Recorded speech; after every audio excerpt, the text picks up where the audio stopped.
Aujourd'hui, on est le 1er mai 2025 et ma décision est déjà prise. Dans 151 jours, le 29 septembre, je partirai de Paris, seul pour rejoindre Dakar à moto.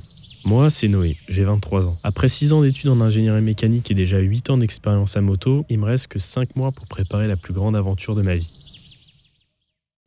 Il y a quelques jours, j'ai vendu la moto de mes rêves, une Yamaha R1 avec laquelle j'ai eu l'occasion de piloter pendant 2 ans sur les circuits les plus mythiques de France. Le circuit des 24 heures du Mans, le circuit Manicourt F1 ou encore le circuit Carole. J'ai décidé de stopper la moto sur circuit pour me consacrer au tout-terrain et réaliser ce rêve de traverser le désert comme les pilotes à l'époque du célèbre rallye raid du Paris-Dakar. Étant donné que pour ma part je serai seul, sans assistance et sans hélicoptère qui me surveille en permanence, j'ai peu de certitude quant à la traversée des pays qui m'attendent. Par contre, j'ai une envie, partir dans l'inconnu et sortir de ma zone de confort. Le Sénégal, c'est pas une destination au hasard. Mes parents y ont passé leurs 18 premières années, s'y sont mariés et y ont acquis une maison. J'ai eu l'occasion d'y passer beaucoup de temps pendant mon enfance et j'y suis pas retourné depuis plus de 10 ans car la maison a été vendue. Au final, il y a une grosse part de nostalgie qui me pousse à vouloir y retourner.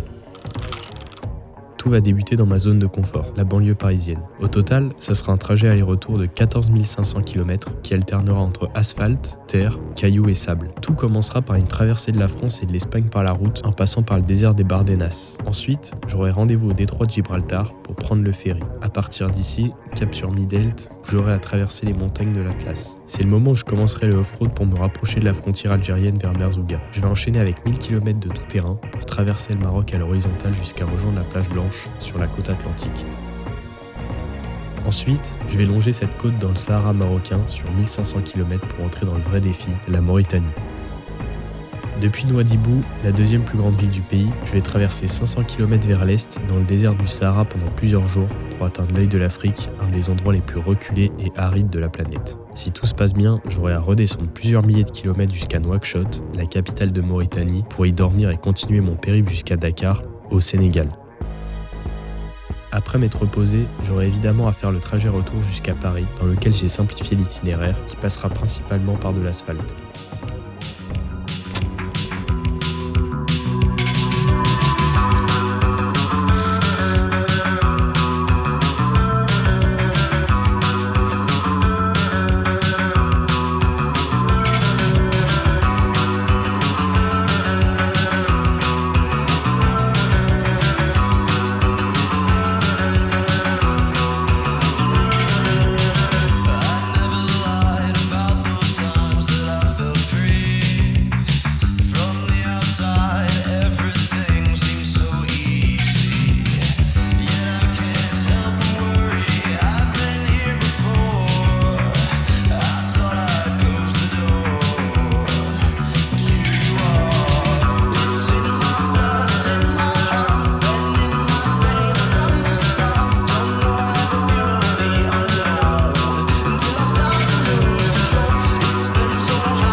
Bon bah voilà, c'est parti. Ça fait 8 mois que j'attends ce moment. J'espère qu'il va rien m'arriver de grave.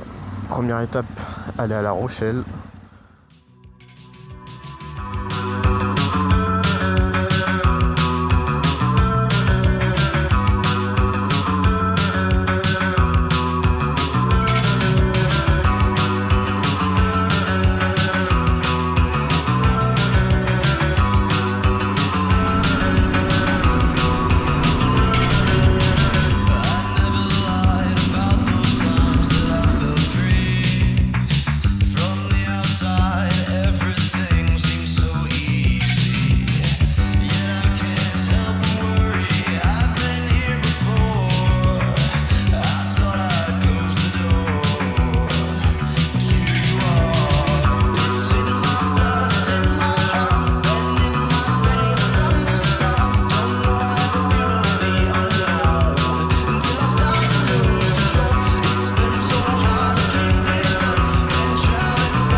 Troisième jour, je commence à sortir des routes nationales pour m'aventurer en tout terrain, toujours vers le désert des Bardenas, au sud-est de Navarre.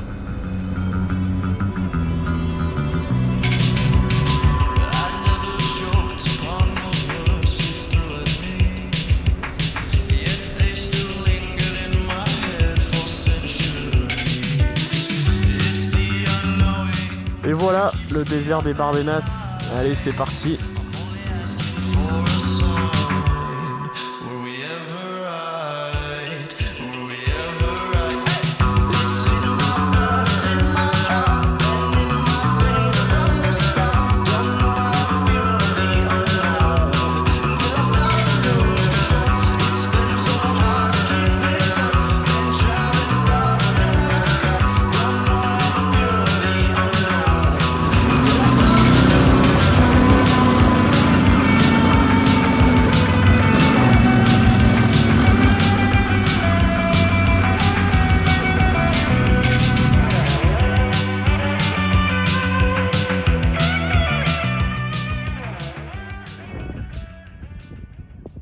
Voilà arrivé dans le désert des Bardenas. Il faisait très froid ce matin. Là il me reste encore 4h30 d'autoroute à faire. Le cadre est quand même très sympa.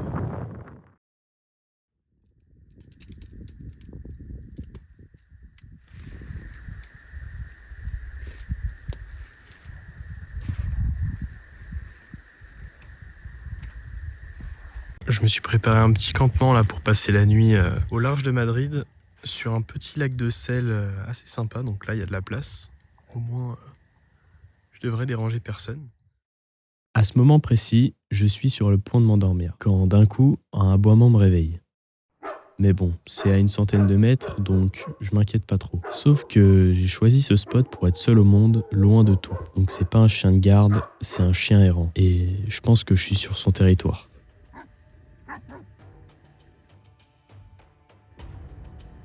Les aboiements durent environ une dizaine de minutes. Il se rapproche et là, à travers la toile de la tente, je comprends. C'est pas un chien, mais c'est une meute. Je commence à apercevoir des ombres qui encerclent ma tente et je lève la tête et effectivement, je vois plusieurs chiens. Je réalise alors ma double erreur. J'ai pas mis la toile opaque, donc ils me voient parfaitement. Et surtout, mon équipement de protection, donc le casque, les bottes, le plastron, sont restés sur la moto à 10 mètres de là. J'ai pas de réseau sur mon téléphone, il n'y a aucun village à l'horizon, donc je suis totalement vulnérable face à une attaque groupée.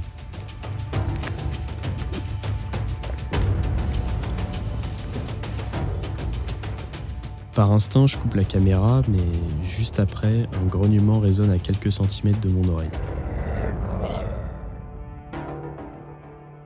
Je reste figé 30 minutes, couteau à la main, prêt à ce qu'il déchire la tente. Et finalement, le silence finit par revenir. Ils sont partis. J'ai rarement été aussi rapide pour m'équiper, tout plier et fuir vers le premier hôtel. Du coup, j'ai décidé de partir parce que c'est trop dangereux. Je préfère ça plutôt que psychoter toute la nuit au moindre bruit, parce que s'ils reviennent, si ça avait été un petit chien, ça irait, mais bon, là c'est 3 chiens qui sont vraiment massifs. Je vais piller la tente, puis je vais traverser tout le lac Salé, puis je vais essayer de trouver un endroit où dormir, et puis on verra. Sinon, je vais rouler toute la nuit.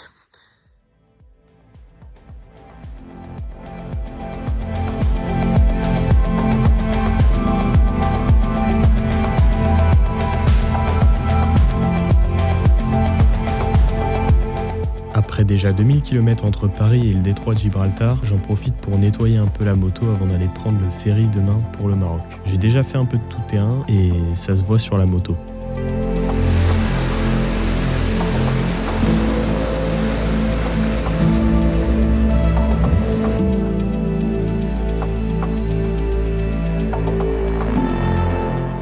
Depuis la plage où je vais dormir, on peut même apercevoir l'Afrique. Ça fait bizarre de me dire que ça y est, j'y suis. Je crois que je réalise toujours pas.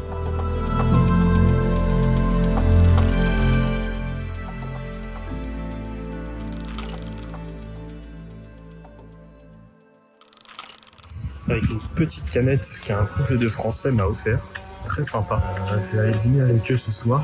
Et en fait, je suis rentré dans le sable mou ici, là. Ça t'a surpris? Ouais, et puis tu sais, la roue, ouais. Ah, il faut que tu démontes tes pneus. Hein. Les gamins, ils crament des pneus au milieu des routes parce qu'il y a eu du bordel aux élections. Tu sais, le mec qui s'est présenté, qui est président maintenant, il était en tôle quand il est rentré. Donc ça a été vraiment souple.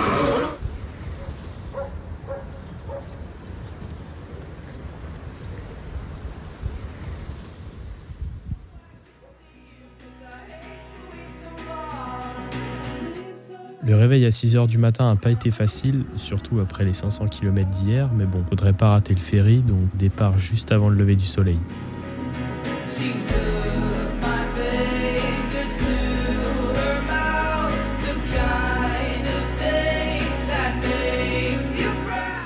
Ça y est, le bateau va quitter le port pour aller sur un autre continent. Là, je réalise qu'il n'y a plus de retour en arrière et que je vais débarquer en Afrique, seul, juste avec ma moto. Tout devient concret et à partir de maintenant, mon droit à l'erreur n'existe plus. La moindre chute ou erreur de navigation peut se payer très vite. 1 an de préparation pour ce moment. Le stress est là, mais l'excitation prend le dessus. Je dis au revoir au confort pour un petit moment, car c'est maintenant que l'aventure commence vraiment.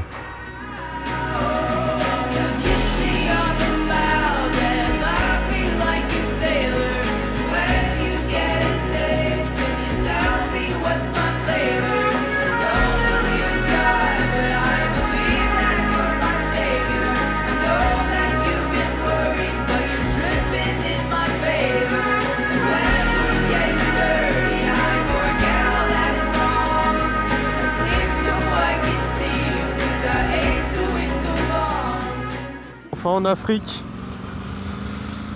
Donc là je viens d'arriver à Tanger. Putain, ça fait du bien de rouler parce que là j'avais chaud, les douaniers m'ont gardé au moins une bonne heure. Tout s'est bien passé, le ferry s'est bien passé. J'ai le plein d'essence, il fait beau, rien ne peut aller mieux.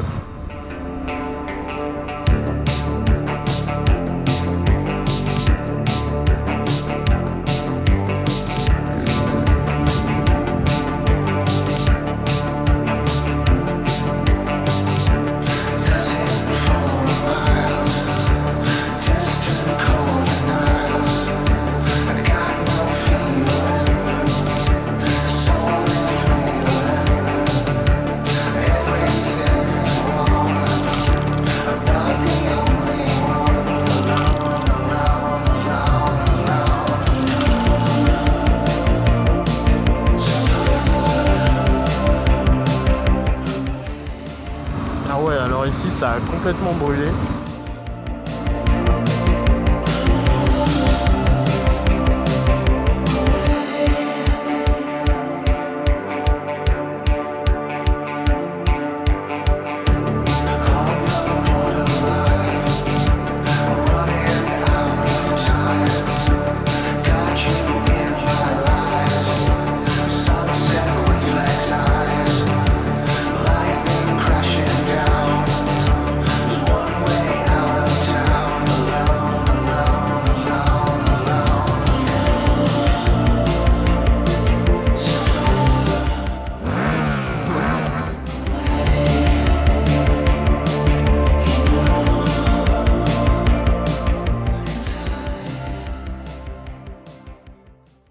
Petite vue sur ce lac qui est plutôt magnifique. Donc là je vais passer la nuit ici, puis demain direction Fès et ensuite je continue toujours dans la même journée jusqu'à Midelt. Il faudra que je change mes pneus parce que le lendemain je vais commencer à attaquer le tout-terrain.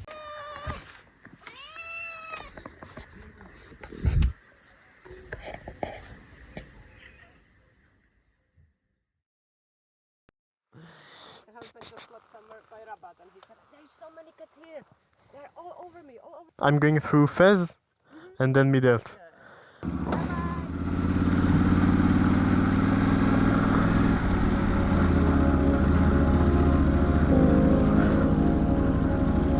La direction Fès et ensuite Midelt dans la même journée.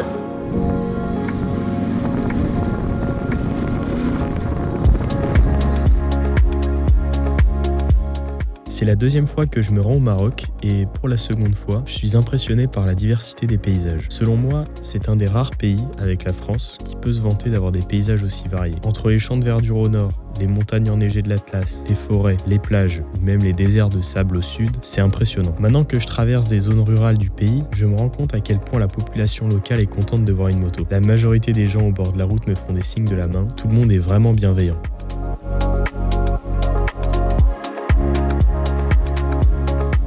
En arrivant à Ifrane, le dépaysement est total. On la surnomme la Suisse marocaine et on comprend vite pourquoi. Avec cette architecture, les toits en pente et la verdure, j'ai presque l'impression d'être revenu en Europe le temps d'une étape. J'ai même eu l'occasion de tomber sur 2 habitants qui m'ont dit où aller pour voir les plus beaux endroits de leur ville. Le plus joli, c'est le centre.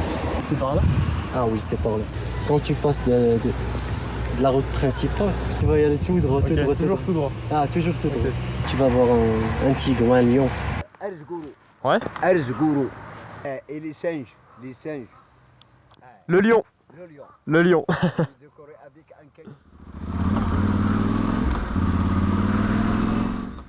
C'est magnifique et c'est très drôle parce que vraiment on se croirait en France.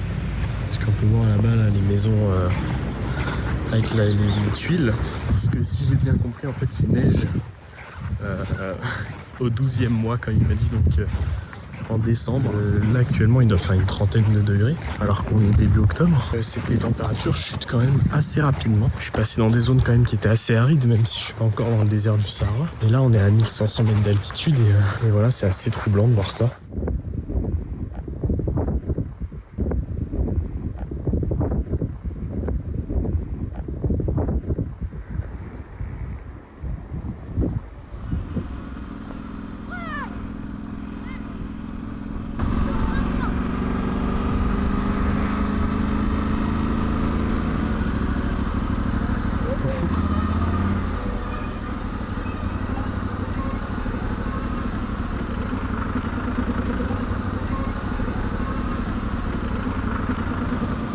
Mais en fait c'est assez marrant, on se croirait un peu dans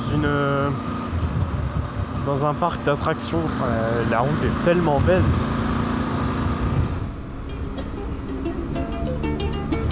Bon là il y a des graviers, évidemment en plein virage.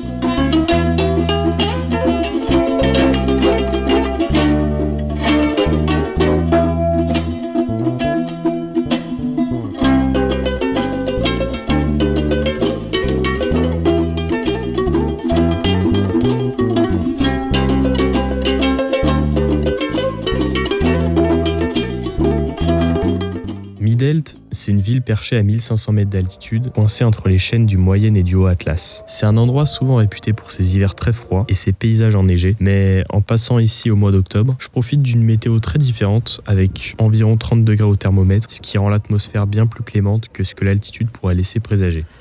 Là, il y a Ali qui m'a préparé un petit repas, alors il m'a demandé ce que je voulais ce soir. Il m'a proposé un truc, je lui ai dit que je préférais un tagine poulet citron parce que c'est ce que j'adore. Et il m'a regardé, il savait pas trop parce que je pense qu'il avait pas les ingrédients. En fait, je pense qu'il allait acheter les ingrédients entre le moment où je lui ai dit ça et le moment où il me l'a servi. Puis là, il me l'a préparé. Pendant le repas, j'ai même le droit à la prière du soir, suivi du fils du gérant de l'hôtel qui est venu me tenir compagnie, avec qui j'ai pas mal discuté. Des fois, c'est risqué, tu t'amuses ou tout, mais des fois, c'est... Mais après, ça reste des histoires et tout. Si tu pars comme ça, tranquillement, tu dors bien, tu fais la douche bien, tu manges bien, c'est pas pareil. ça, c'est rien ça. Comme ça, tu restes en France. Ouais, voilà.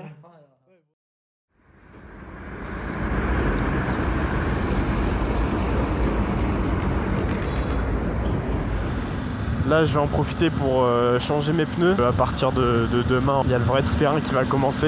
Les pneus actuels sont vraiment morts, donc faut que je mette ceux-là. Donc là je vais me trouver un petit spot tranquille pour pouvoir faire ma mécanique. Après je vais aller déposer mes vieux pneus chez Driss Mécanique.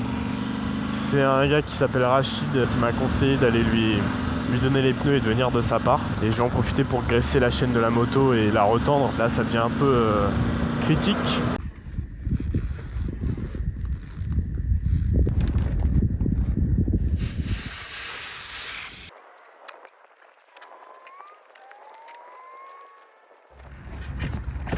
Ok. Voilà.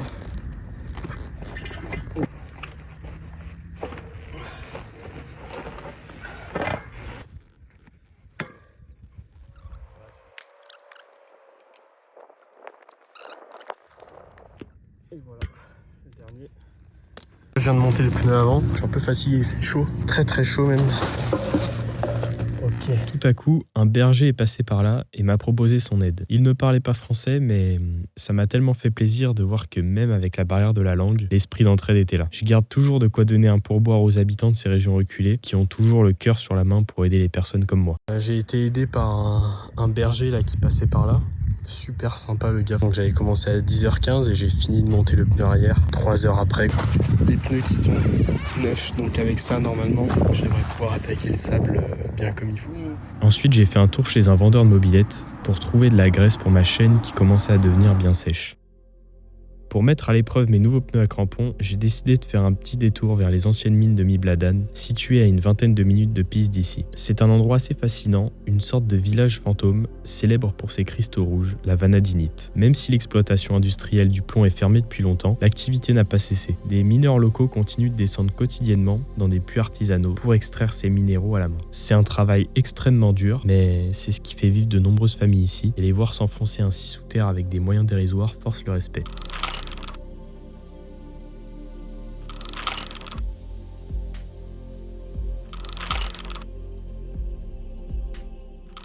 Je viens de perdre les clés de la moto.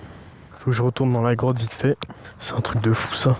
Après avoir retrouvé mes clés au fin fond de la grotte, autour des mines d'Aouli, un peu plus éloignées. Ici, il n'y a aucun touriste et ça se voit car je rencontre un mineur qui m'emmène dans la mine en passant par un pont, disons, peu entretenu et sécurisé. Si tu marches au mauvais endroit, tu peux passer à travers le sol et tomber 5 mètres en contrebas.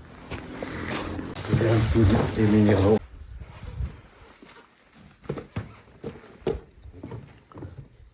Oh shit. Ah, c'est des fossiles. Oui, c'est possible. Ça aussi Sahara. C'est comme ça. Et après. On fait les bicyclettes, les motos. Ah, ils peuvent rouler ici. Ah, il y a des gens qui sont morts ici. Ah oui. Ça, comme ça, total 20 km. Ouais, du coup, je viens d'installer un filtre, enfin un pré-filtre pour la boîte à air, donc pour essayer de filtrer un peu le sable parce qu'aujourd'hui on va commencer le tout-terrain.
Petit à petit, je m'enfonce dans les zones rurales du Maroc et je ressens une vraie différence avec les jours précédents. En m'éloignant de la civilisation, je remarque tout de suite la pauvreté, l'état des routes qui se dégradent et la population locale qui s'étonne de voir quelqu'un ici.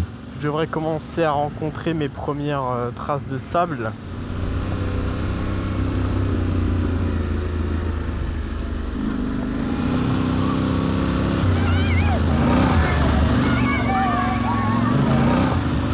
Bon, ça y est, là, on est dans le tout-terrain, là.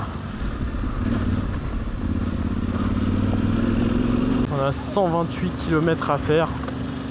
Là, c'est vraiment un soleil cuisant. Pour le moment, je roule sur du gravier, un terrain que je maîtrise malgré la chaleur, mais je sais que le sable m'attend plus loin et j'appréhende un peu ce moment. Le pilotage dans le sable, ça n'a rien à voir avec toutes les autres disciplines de la moto, car la roue avant flotte et se dérobe comme sur de la neige, obligeant à lutter contre son instinct. Quand la moto commence à onduler toute seule, indiquant que vous allez tomber, il faut accélérer pour créer de la portance, pour rouler sur le sable et non dedans. C'est un dilemme permanent, car la vitesse te stabilise, mais augmente le risque de blessure en cas de chute. C'est un vrai saut dans l'inconnu pour moi qui n'ai jamais pratiqué ce type de terrain, surtout avec une moto 2 fois plus lourde qu'une moto de cross. Putain, le soleil il est tellement puissant que j'ai du mal même avec le masque teinté à tout discerner quoi.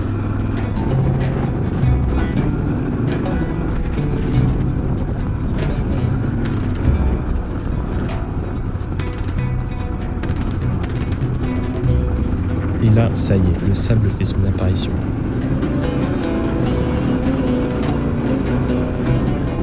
Bon, je crois que ça y est. On y est.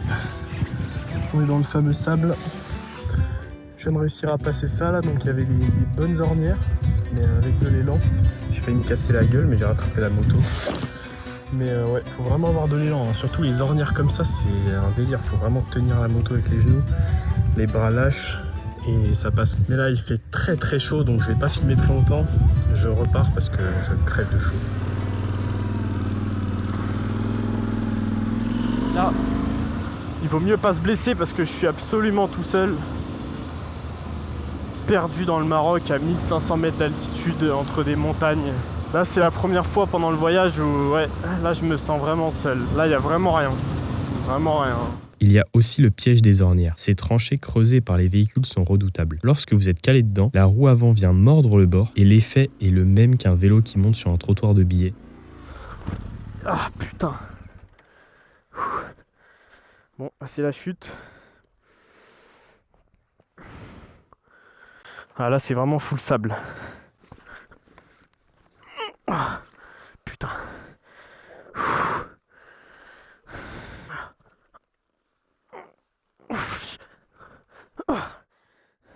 La température paraît d'autant plus chaude car nous sommes à 1500 mètres d'altitude et l'indice UV est bien plus élevé qu'au niveau de la mer. Avec l'équipement, je commence à avoir sacrément chaud. Oh la vache.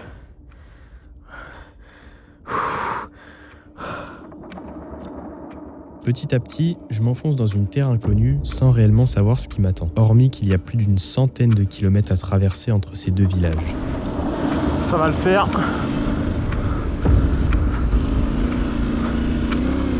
Putain, c'est interminable. J'ai fait que 20 bornes là.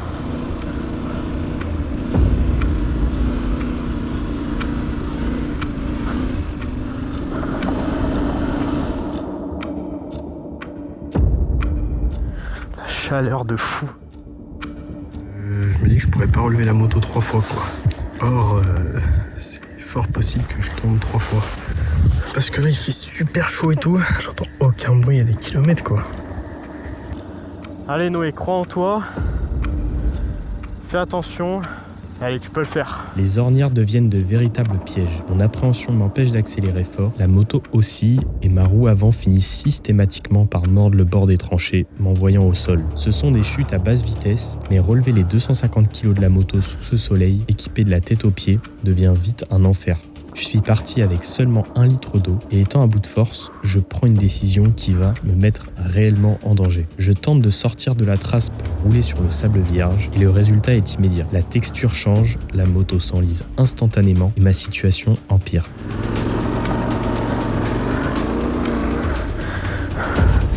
Le soleil est au zénith, il n'y a pas un coin d'ombre et je sens le coup de chaud arriver. Je décide de rassembler mes dernières réserves d'eau, mais en voulant transvaser ma gourde vers ma poche à eau, elle me glisse des mains et se vide dans le sable. Il ne me reste que 30 minutes d'hydratation devant moi. Avancer n'est plus une option. À partir de maintenant, il faut faire demi-tour. Mais je ne sais même pas si j'aurai la force physique de revenir sur mes pas. Je dois relever la moto une énième fois pour la désensabler et ma bouche redevient sèche quelques secondes à peine après chaque gorgée.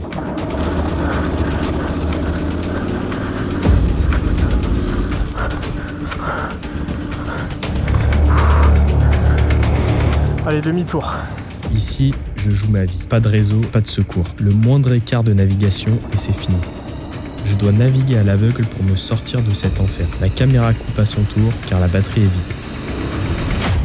Je finis par atteindre le premier village in extremis où un habitant me sauve littéralement avec de l'eau et des dattes fraîches. C'est finalement par la route que je rejoins Merzouga, le temps d'encaisser cet échec. Heureusement, les paysages sont à couper le souffle. J'aperçois déjà les dunes au loin.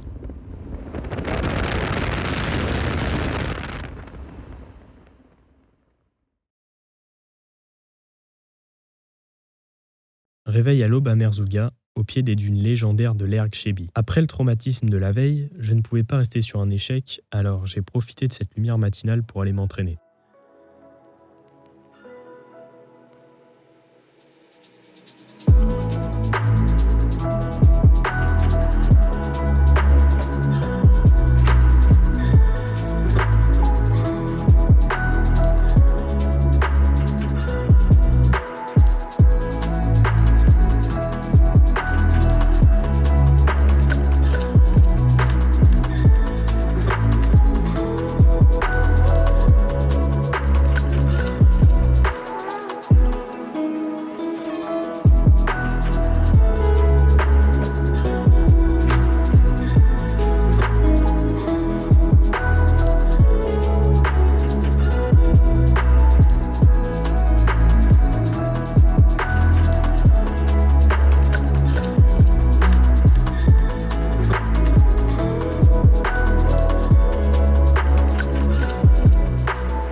tombe même sur un Touareg qui m'explique comment prendre les dunes. Le genre de gars dont les conseils sont en or, étant donné que les dunes, c'est comme son jardin, il les connaît par cœur. Chaque dune est sculptée par le vent qui compacte le sable sur la face exposée pour créer une pente douce d'un côté. Mais le piège, c'est ce qui se cache derrière la crête. La face à l'abri du vent est une pente bien plus abrupte constituée de sable retombé, donc extrêmement mou. Comme on arrive au sommet à l'aveugle, c'est un dosage permanent. Si t'arrives trop fort, tu décolles et tu risques de passer par-dessus la moto dans la pente raide. A l'inverse, si tu coupes les gaz trop tôt par prudence, tu cales à 1 mètre du sommet et là, impossible de repartir, tu es condamné à redescendre tout en bas pour recommencer.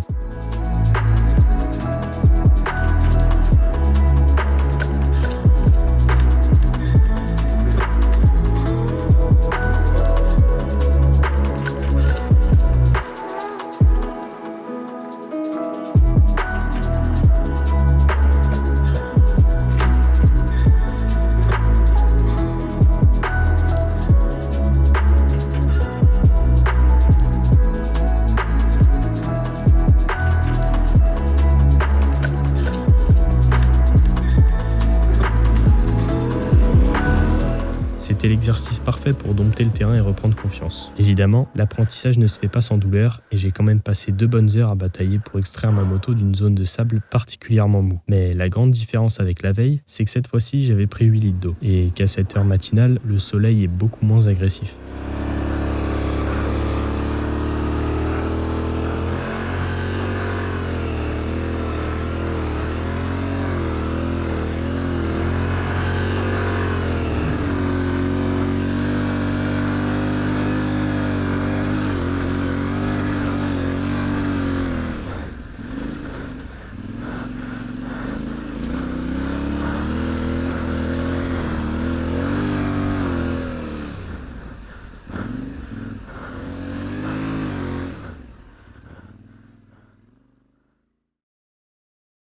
Pour ce 10e jour, je quitte Merzouga après ma courte pause d'hier pour m'attaquer à un très gros morceau, une étape de 280 km intégralement en tout terrain.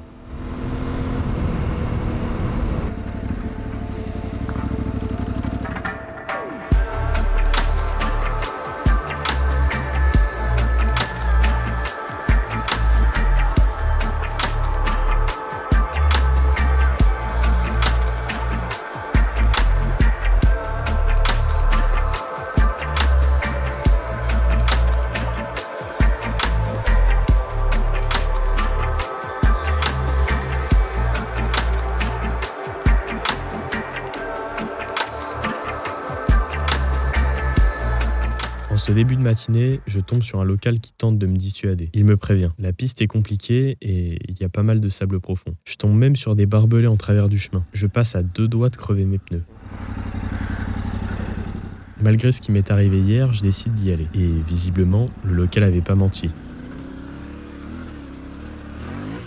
Oh putain. Ok, ça va.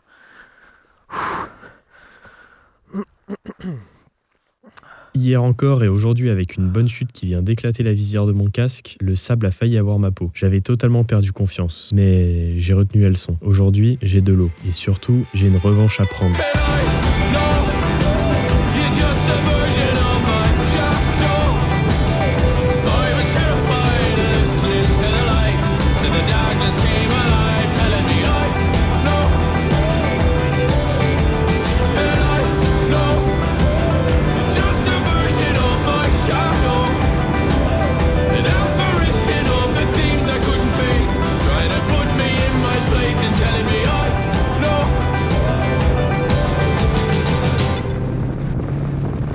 Aucune idée de la provenance ni de la composition, mais bon, il a un filtre sur son entonnoir, donc ça doit être un homme de confiance. On trouve pas beaucoup d'essence ici.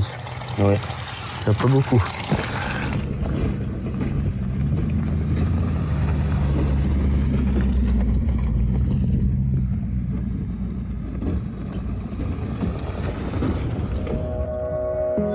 Je grimpe ensuite le cratère de Sirocco, une formation géologique spectaculaire qui ressemble à une immense forteresse naturelle posée au milieu de nulle part. La traversée est un véritable champ de pierres roulantes qui secoue la moto dans tous les sens. J'ai dû batailler en permanence avec le guidon pour garder ma trajectoire, ce qui m'a littéralement tétanisé les bras, mais l'épreuve physique est vite oubliée face à la beauté de ce paysage qui vaut tous les efforts du monde.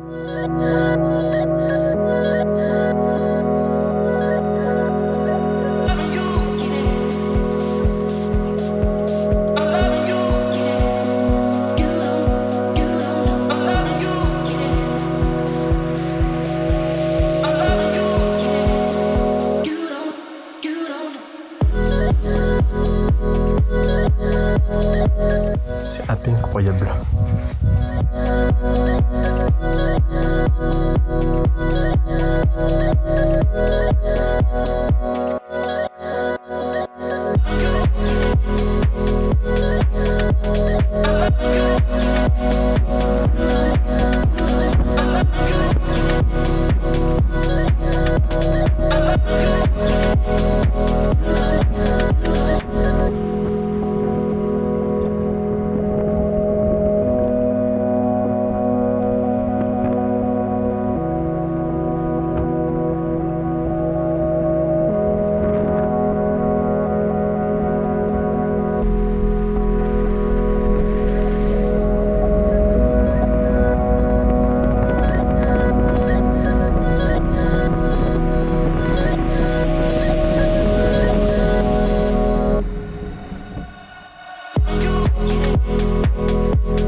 Après cette grosse journée, je suis épuisé. Je vais passer une nuit dans le village de Mhamid où je vais pouvoir vérifier les serrages de ma moto.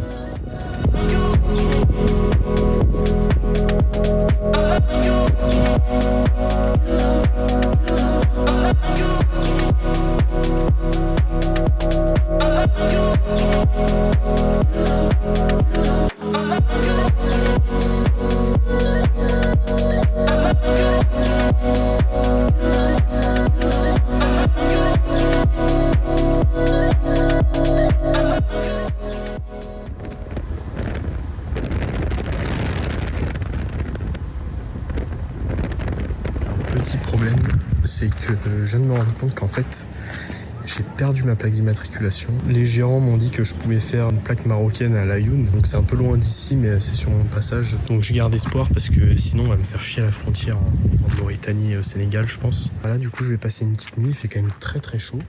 Il doit faire 35 je pense, alors qu'il est presque 19h. Mais voilà, le cadre est plutôt pas mal.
En milieu d'après-midi, j'arrive enfin à Guelmim où je vais trouver Najib qui va s'occuper de me refaire une plaque d'immatriculation au format français. Désolé. Les papiers, les cartes d'identité.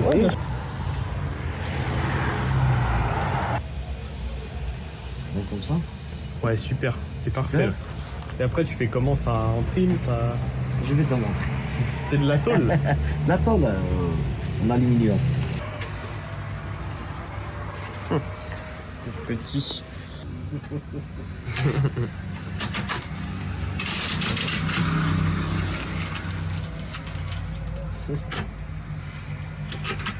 Et tu as visité quoi dans ton chemin? Je suis arrivé à Tanger et je suis allé à Chefchaouen. Chefchaouen. Midelt. À Midelt? Ah, attends. De Chefchaouen, tu as pris quelle route? Tu es passé par ma ville natale. Ah bah, mais c'est magnifique. Chefchaouen, tu as fait Fès? Ouais. Fès. Tu es passé par Guersif? Ouais. Alors, si tu as passé par Guersif, vers Midelt, tu étais passé à côté de ma maison. Voilà. Magnifique. Ta plaque.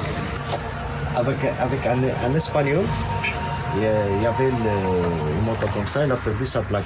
Lorsque que j'ai monté la plaque, il m'a dit comme je me souviens. Messi de la plaque. Plaqueman. Debout. Tu vois comment je l'attrape? Ça, oh, voilà. Il ne se dérange pas plus. Et voilà. Tout le monde là-bas en France, il passe le bonjour. Tes parents, tes amis, tout. Les amis, si vous Tout le voulez faire monde une là-bas. plaque, Vous allez chercher Najib à Guelmim. Exactement. En plus, c'est un petit chat, Oui. trop mignon.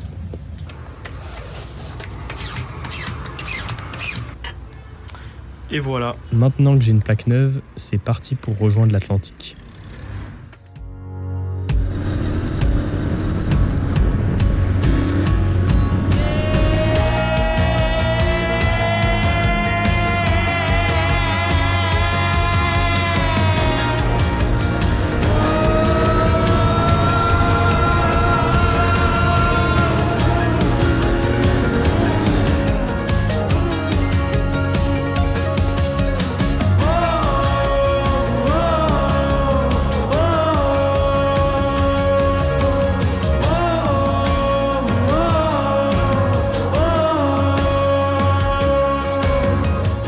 Au moment où j'atteins enfin l'océan Atlantique, coup de théâtre. Je réalise que je n'aurai jamais assez d'autonomie pour traverser la plage Blanche, cette immense plage déserte de 40 km. La station la plus proche se trouve à Guelmim, la ville où j'avais déjà fait réparer ma plaque, ce qui m'oblige à faire un pénible demi-tour d'1h30 par la route pour aller ravitailler. Je décide finalement d'y passer la nuit, car finalement, la plage Blanche ne pardonne pas. Il est impératif d'y rouler à marée basse pour ne pas se retrouver piégé par la montée des eaux.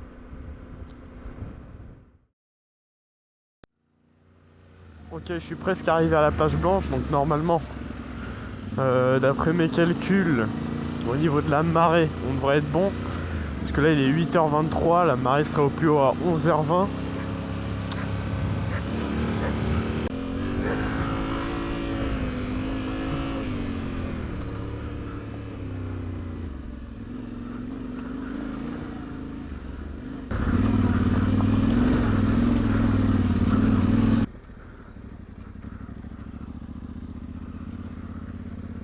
En fait, là, le problème, c'est qu'il y a plein de chiens.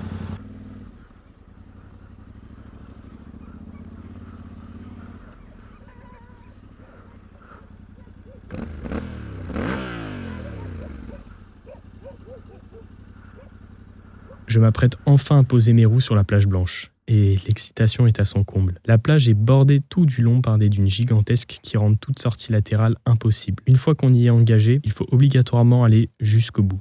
Lorsque la marée monte, l'océan recouvre la quasi-totalité de la plage et peut emporter les véhicules qui s'y trouveraient bloqués. Mais malgré cette vigilance nécessaire, je sais que je m'apprête à vivre l'une des expériences les plus folles de ma vie. Rouler sur une plage, ça a toujours été un rêve et je suis sur le point de le réaliser. Lovers talk late at night, doing drugs, ease my mind. I'm not alright. You were there, now you're gone. Never thought Oh, le kiff, putain! we don't have much time. And they said, oh no, don't go. I've been here before. She said, boy, won't you think twice? You can't do no more. But I know how the story's told, bottled up in my fear. And they said it's fool's gold, it's got a hold. I'm dying here.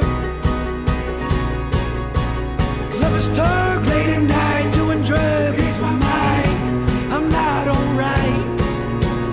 You were there, now you're gone. Never thought you were wrong. We don't have much time.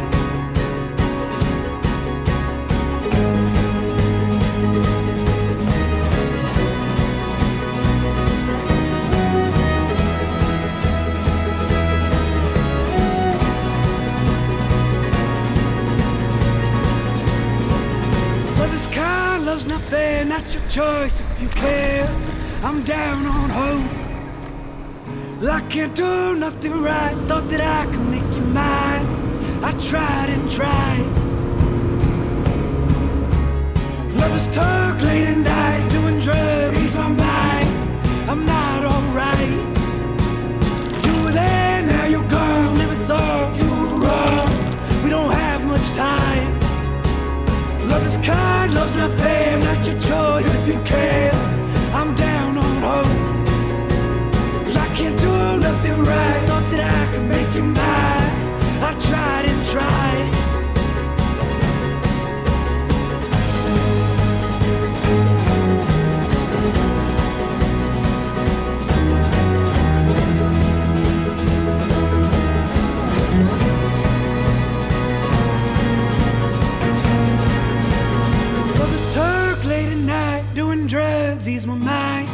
I'm not alright. You were there, now you're gone. Never thought you were wrong. We don't have much time. We don't have much time. Mon Dieu. Bon là, faut que je trouve la sortie. Ce qui risque de pas être une chose très aisée, mais je crois qu'elle est à gauche. Et on va passer dans le sable mou, donc faut que j'envoie la patate.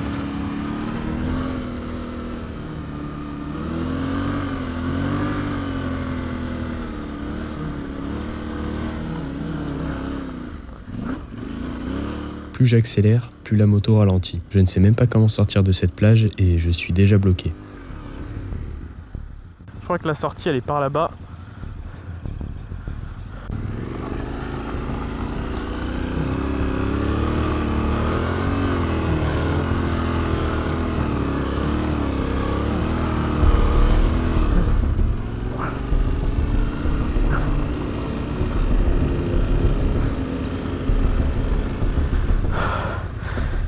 Pour se désensabler, il faut coucher la moto, tirer la roue arrière pour reboucher le trou, la relever et repartir sur une base plate pour retrouver de la traction. Sur le papier c'est simple, sauf que ma Ténéré pèse très lourd, surtout chargée avec mes affaires. La relever en plein soleil avec tout l'équipement, c'est un enfer. Et à peine je remets les gaz, elle s'enterre à nouveau. Donc à chaque fois, je recommence ma technique en boucle. On va y arriver quand même.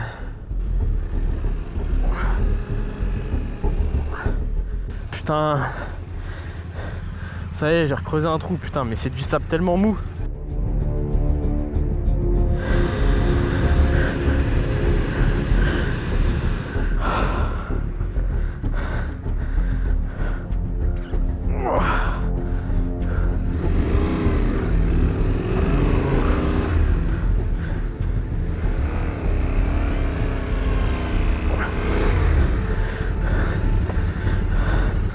C'est un délire ça.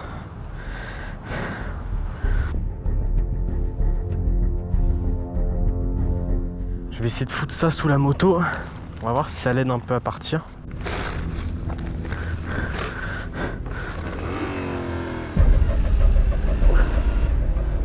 Ok. On va faire petit à petit. Je m'épuise et soudain, miracle, j'aperçois un autre motard. Sa moto est beaucoup plus légère que la mienne, donc il va pouvoir m'aider.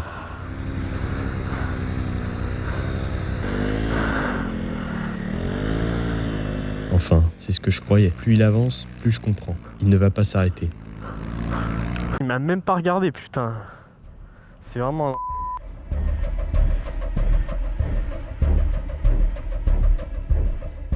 Je ne compte sur personne pour me sortir de mes propres galères, mais là j'ai un peu les nerfs. Au milieu de nulle part, pousser l'arrière d'une moto, ça coûte rien et ça peut sauver 3 heures de galère à quelqu'un. Bref, c'est le jeu, donc j'y retourne. Après des heures de lutte acharnée, je m'extirpe enfin de cette bande de sable. Ma caméra rend l'âme pile au moment du boss final. Car pour quitter la plage, je dois ensuite grimper une dune de 200 mètres, raide et ravagée par les ornières des buggy. Prendre de l'élan est quasi impossible et si t'as pas assez de vitesse, t'es trop court et tu dois retourner la moto, redescendre et recommencer.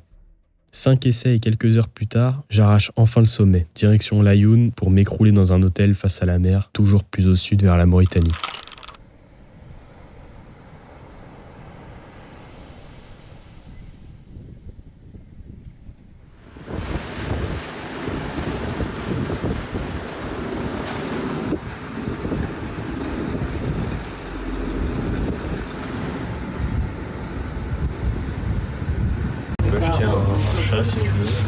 Je fais quelques provisions, j'avale 600 km de côte d'une traite avec un vent de côté infernal.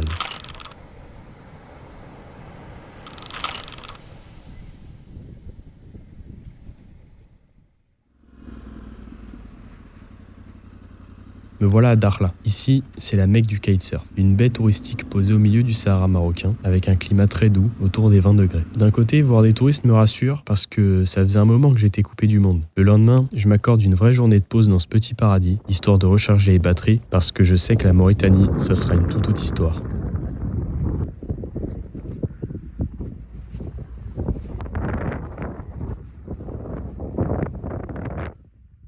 Le lendemain, départ en fin d'après-midi car j'ai seulement 300 km de route pour atteindre la frontière au sud du Maroc. Je pensais que ça allait être facile, mais le vent de mer qui pousse la tête sur le côté pendant des heures rend le trajet assez long. D'autant plus qu'il faut rester vigilant car la route est régulièrement recouverte par le sable.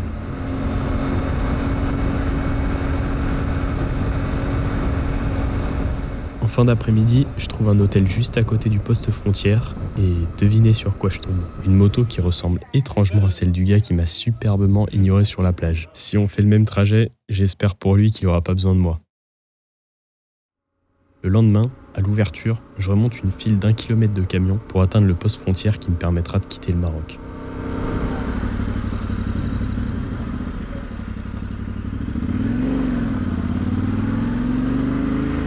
Je viens de passer la frontière marocaine, donc là direction la frontière mauritanienne. À ce moment précis, je suis pile entre la frontière du Maroc et de la Mauritanie. Je roule dans ce qui est surnommé le No Man's Land. Le No Man's Land, c'est 5 km de piste dans un couloir qui n'appartiennent à aucun pays. Le décor est apocalyptique. Des carcasses de voitures brûlées jonchent les bas-côtés. Le pire, c'est que c'est l'une des zones les plus minées du monde à cause du conflit entre le Front Polisario et le Maroc dans les années 90. C'est une des raisons pour lesquelles je compte bien rester dans la trace que tout le monde emprunte.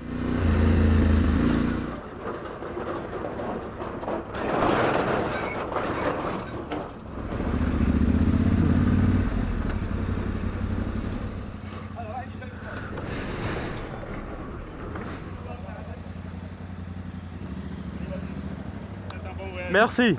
Côté Mauritanie, j'ai rendez-vous avec Ahmeda, mon fixeur. Un fixeur, c'est un local qui connaît l'administration pour passer plus vite en échange d'un billet. J'en profite pour lui faire du change, car la monnaie locale est encore différente du Maroc. Ce ne sont plus des dirhams marocains, mais des ouguias. Aussi, je récupère une carte SIM, même si en Mauritanie, les données mobiles relèvent un peu du mirage. Passeport, ça c'est le visa.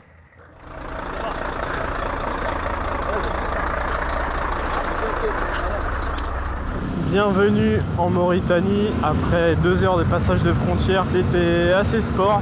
Là, direction Nouadhibou pour aller à l'endroit où je vais dormir. Au passage, je croise un autre motard sur le côté. Contrairement à certains, je m'arrête pour m'assurer que tout va bien, puis je reprends la route. Je sens qu'on change de dimension. C'est un pays 2 fois plus grand que la France pour seulement 5 millions d'habitants. C'est le pays le moins densément peuplé du monde. Le paysage est impitoyable, je sens que je plonge au cœur du Sahara. La pauvreté saute aux yeux et l'essence devient une denrée rare. Je crois que c'est sur mon support de caméra qui est assez coupant. Mais bon, là je suis au milieu du désert. Tranquille, c'est que du sable autour de moi. Heureusement qu'il y a la route. Sur les routes, l'armée est partout. Bonjour. Ça va? Tu viens d'où?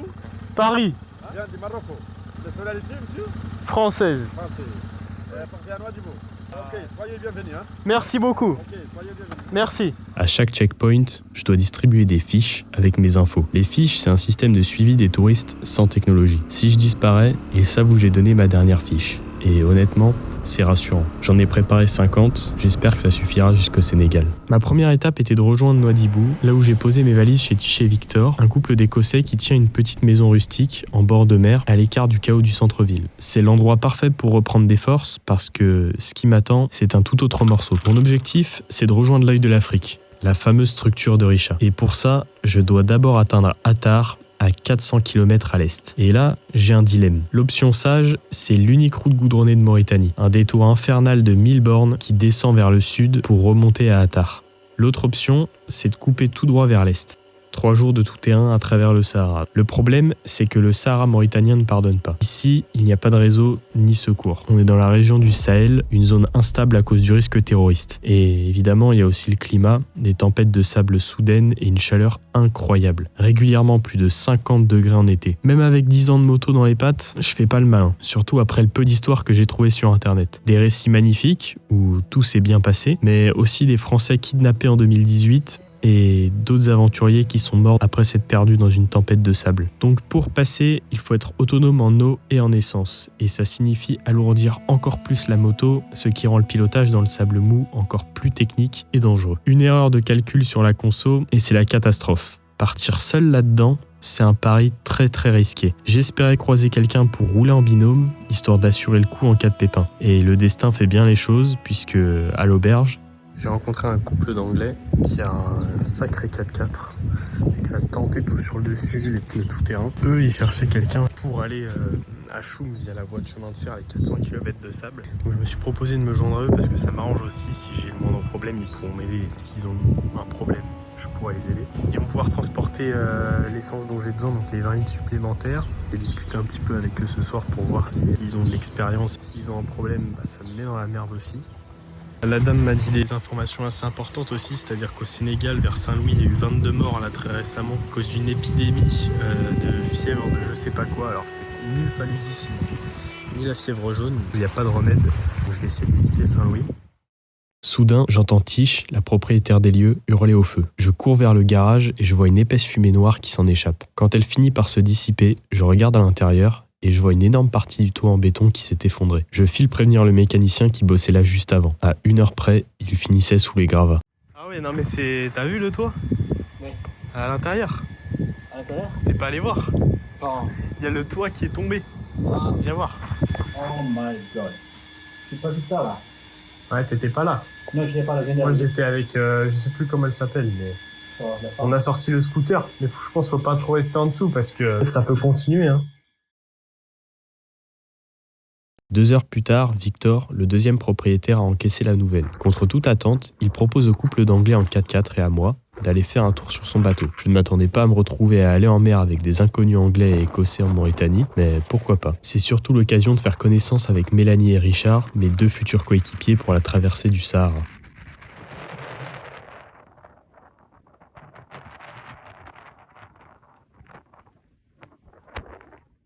Victor nous ramène sains et saufs à l'auberge, et là, avec Richard et Mélanie, on tombe nez à nez avec Ellie et Siger, 2 Néerlandais à moto. Leur plan est de se joindre à nous pour la traversée. L'équipe s'agrandit, donc on accepte sans hésiter. Maintenant, il est temps d'aller dormir car la journée de demain s'annonce chargée. Il va falloir préparer les motos avec un peu de mécanique, et surtout, préparer l'essence et l'eau pour la traversée.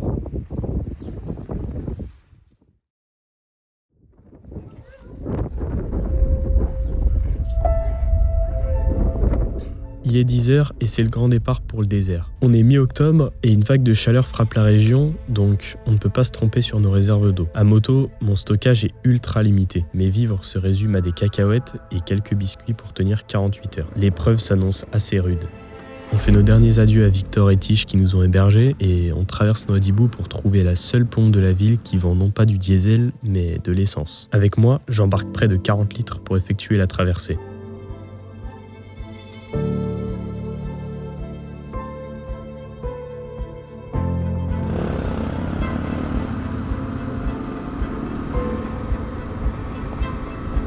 On a une équipe de choc, un ancien pilote de ligne en face. Derrière moi, j'ai des mecs qui font de la soudure, qui sont des brouillards, qui savent utiliser leurs mains. Moi, je suis ingénieur en mécanique, je m'y connais très bien en mécanique. Il manque juste un chirurgien et on est bon. Vous voyez, il y a des déchets partout. C'est une ville qui est vraiment...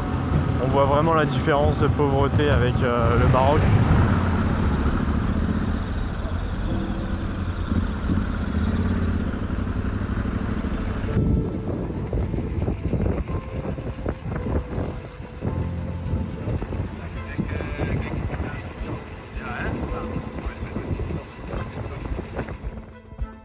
On enchaîne sur 80 km d'asphalte que je parcours en consommant le moins possible. Bonjour, ça va? Ouais, et toi? Les autres, ils sont avec moi. Juste avant la piste, coup de chance, on trouve un vendeur de carburant en bouteille. J'étais pas sûr de la qualité, mais au moins je refais le niveau des quelques litres que j'ai déjà consommés. Nous y voilà, le grand saut dans 400 km de sable. Le 4x4 des Anglais ouvre la voie et moi, j'enclenche la seconde et je plonge à mon tour.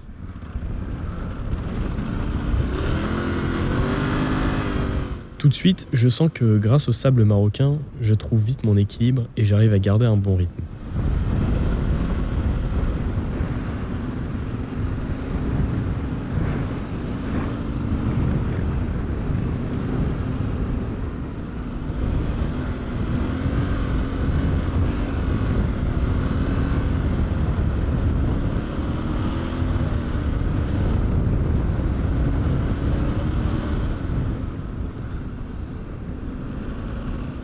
À peine 10 km, Ellie me fait signe que Siger a crevé son pneu arrière.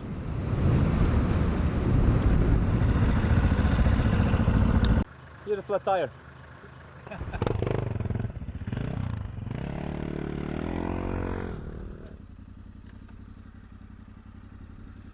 Oh, thank you. Dans le désert, il est impossible de mettre la béquille de sa moto car elle s'enfonce dans le sable mou. C'est la raison pour laquelle il est pratique d'avoir un caillou ou un support pour mettre la béquille dessus.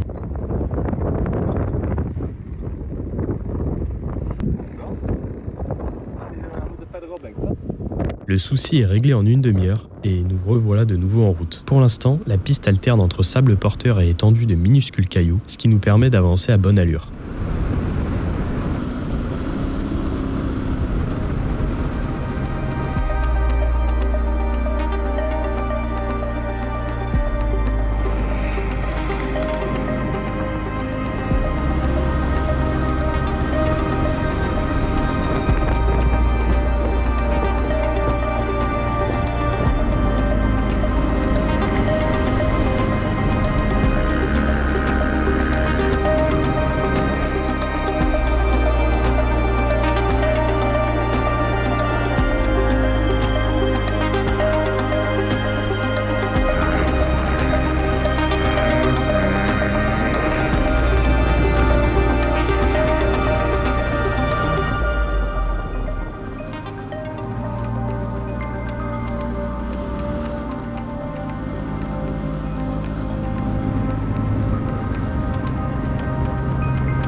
Je prends même le temps de faire quelques pauses car j'aperçois des ossements ainsi que quelques bâtiments abandonnés qui témoignent de l'hostilité des lieux. Alors là, on a un cadavre de chameau. C'est étrange parce que les os sont très très blancs.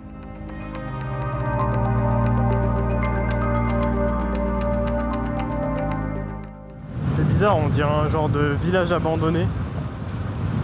C'est en plein milieu là, du désert.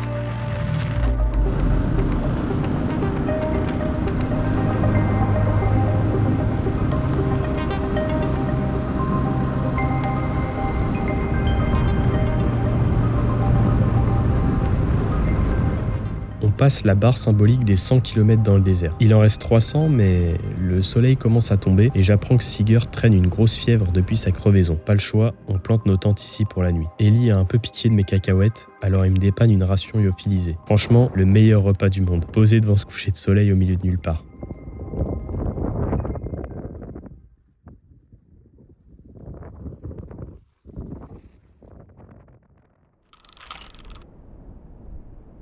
Mais j'oubliais presque que le désert c'est imprévisible. 1 heure plus tard, quand je dormais à point fermé, une grosse tempête de sable se lève. Ça souffle tellement fort que les grains traversent directement la moustiquaire. J'en ai absolument partout et ma tente menace de s'arracher à chaque rafale. À ce moment-là, je me rappelle que ma moto est collée à ma tente et je me demande même si elle va pas finir par s'écraser sur moi.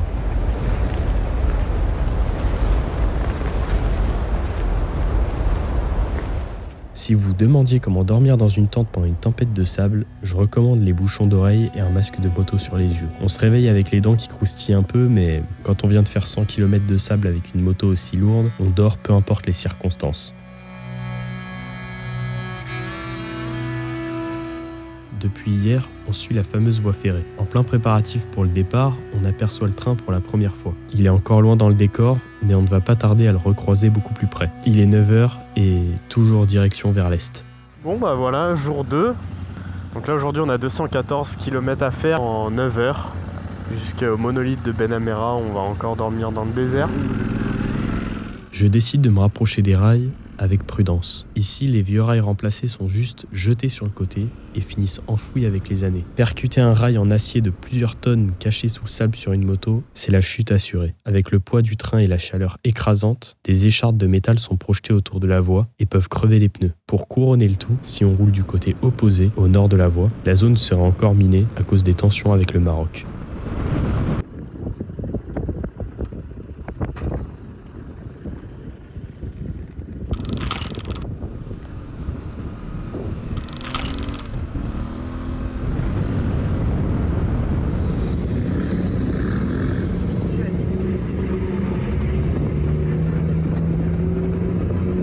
On passe la barre des 200 km et on atteint enfin Inal. Inal, c'est un minuscule village où quelques nomades vivent du troc avec les passagers clandestins du train. Il n'y a quasiment rien ici, mais l'histoire du lieu est lourde. En 1990, 28 militaires mauritaniens y ont été pendus par leur hiérarchie sur fond de tensions ethniques. La Mauritanie, c'est un carrefour de peuples, mais c'est aussi un des rares pays où l'esclavage existe encore. On ne croise personne dans le village, donc on trace notre route jusqu'à retrouver le train à l'arrêt. J'ai même le luxe de discuter avec le conducteur.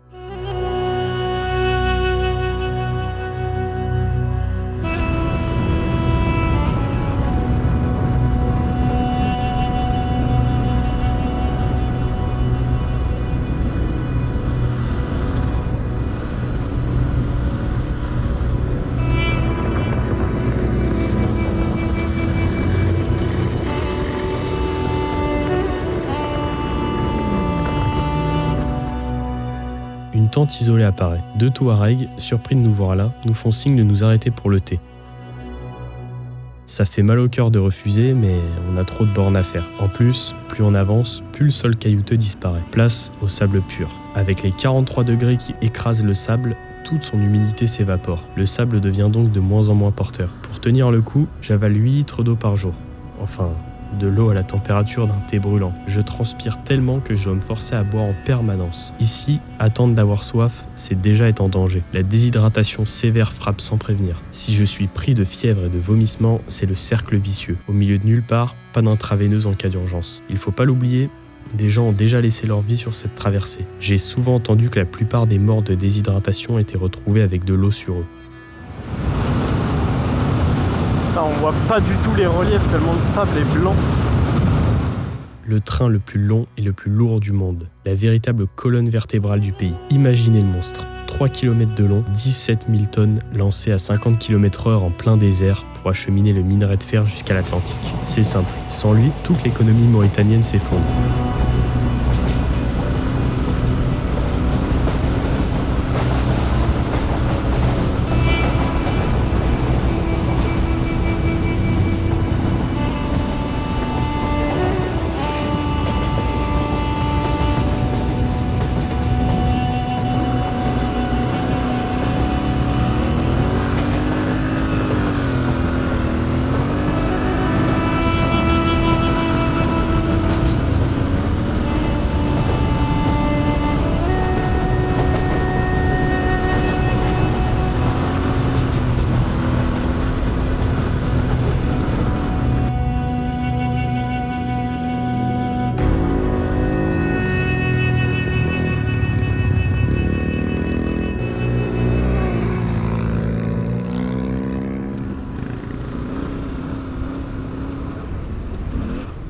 C'est la fin de journée et coup dur. Seeger crève pour la 2e fois. Sa chambre à air est devenue un vrai gruyère qu'il essaye de boucher avec des rustines. Le problème, c'est qu'en trouver une neuve en Mauritanie relève du miracle. Pourtant, malgré sa fièvre, il ne se plaint pas une seule fois. Solide.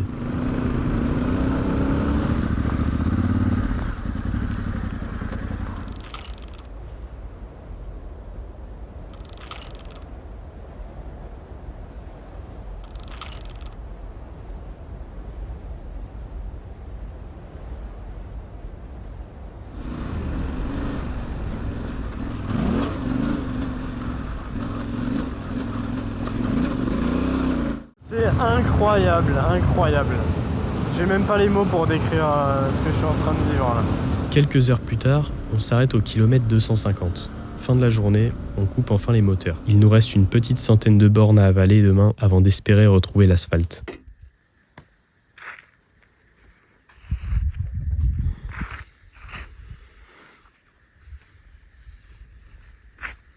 Donc voilà, 2e nuit en plein milieu du désert, toujours en direction de Choum. On a roulé toute la journée, donc on a bien roulé, je pense, 8-9 heures encore. Et là, on a Ben Amera, juste en face de nous. On a le jour qui se couche. Et puis nous, on a décidé de camper ici. Donc voilà, on est en plein milieu de nulle part. J'ai mis ma petite tente avec la moto. Et puis ce soir, on va encore voir les étoiles, ça va être magnifique. Ellie qui s'est mis juste là-bas. Et on a Sig qui est là-bas, qui s'est mis un peu derrière. Il a encore crevé son pneu aujourd'hui. Il y avait quand même beaucoup de sable. On a fait 214 km de tout terrain. Demain, il nous reste 77 de tout terrain et 95 de route, sachant que ça va être beaucoup de sable mou. On est sain et sauf. C'est tout ce qui compte, parce que vu à quel point on est perdu, vaut mieux pas qu'il nous arrive quoi que ce soit, quoi. 3e démontage de roue en 2 jours pour Siger. Pendant qu'on part dormir, il va passer une partie de la nuit à bricoler dans le sable. De mon côté, le cauchemar s'appelle l'araignée chameau. Un monstre nocturne d'une quinzaine de centimètres, plus grand qu'une main, capable de taper des pointes à 20 km/h. Visiblement, elles n'ont pas de venin, mais une morsure ultra douloureuse qui s'infecte rapidement. Et proportionnellement à leur taille, leurs mandibules sont les plus puissantes du règne animal. Il y en avait une planquée dans ma tente, 2 sur ma moto, et une dernière que je vois filer directement dans mes bottes posées par terre. Pour celle-ci, je m'en occuperai demain matin.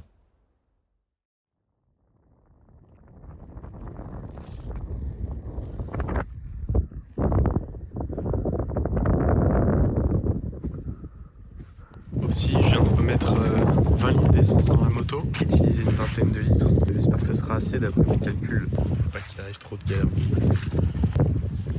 Ma plaque a encore pris un petit coup de pneu, donc elle a pris la forme.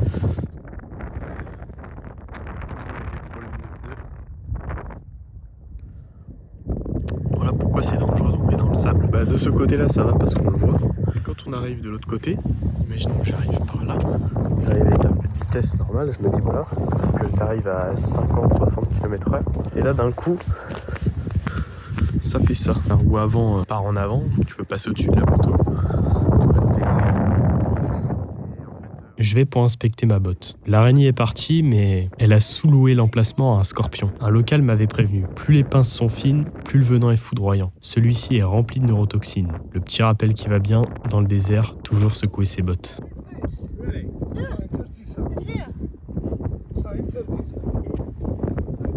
Là en face de nous on a le monolithe de Ben Amera et on va se diriger vers le monolithe de Ben Aïcha et après on va se diriger vers Choum. Donc voilà, c'est parti. Il est 9h15 du matin, c'est mon anniversaire. Tout va bien. Donc let's go. De mon côté, j'ouvre la trace. Je choisis de contourner le cordon de dunes repéré au réveil. J'ai repéré le piège des dunes cassantes. Ellie me suit à moto et le 4x4 des Anglais ferme la marche. Siger, lui, décide de couper tout droit à travers les dunes. Quelques minutes plus tard, Ellie me rattrape en trombe. Cette fois, son visage m'indique que c'est pas une crevaison. C'est beaucoup plus grave que ça. Oh. There was like a ridge he didn't saw and he fell off it. And, he's okay, but it's like his whole front suspension is standing instead like this, it's standing like this. What's the plan? I don't know. I thought maybe I'll go back to Siger and we sort some things out and make a plan or something. And luckily he's okay. That's the most important, and it's only material things. Exactement ce que je redoutais. Siger est arrivé trop vite en haut d'une dune de 3 mètres et derrière la crête, une cassure nette. Il s'est écrasé en bas, lourdement, sur le sol dur. Tout l'avant de sa moto est pulvérisé. Dans la violence du choc, elle lui a même rebondi dans le dos, donc il ne peut plus rouler, alors que nous sommes en plein milieu du Sahara. 1 heure plus tard, coup de chance inespéré. Une patrouille de l'armée mauritanienne passe dans le secteur. Ils nous aident à rapatrier l'épave dans un de leurs avant-postes, juste à côté de la voie ferrée.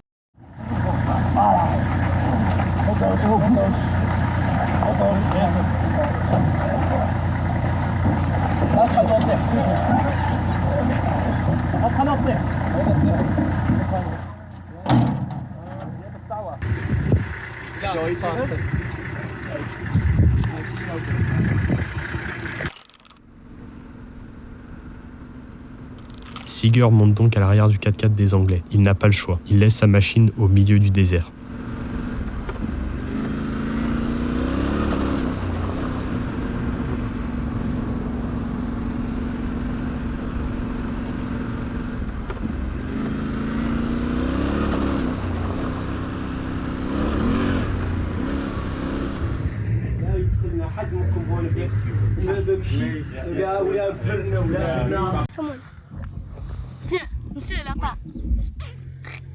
Ah oui.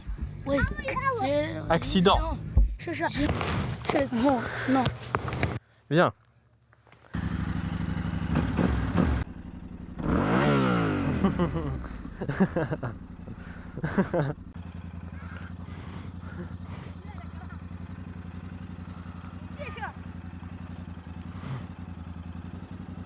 Pas trop. Vas-y. Au revoir.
On retrouve enfin l'asphalte, direction Attard. On a 100 km de route et après tout ce qu'on a fait, je me dis que ça me permettra de nous reposer. J'avais tout faux, puisque on se trouvait dans une fournaise irréelle. Je n'avais jamais vécu ça de ma vie. À cette vitesse, le vent qui me frappe avoisine les 50 degrés. La moindre parcelle de peau à l'air libre me brûle. C'est comme rouler avec un sèche-cheveux réglé au maximum, braqué en pleine face.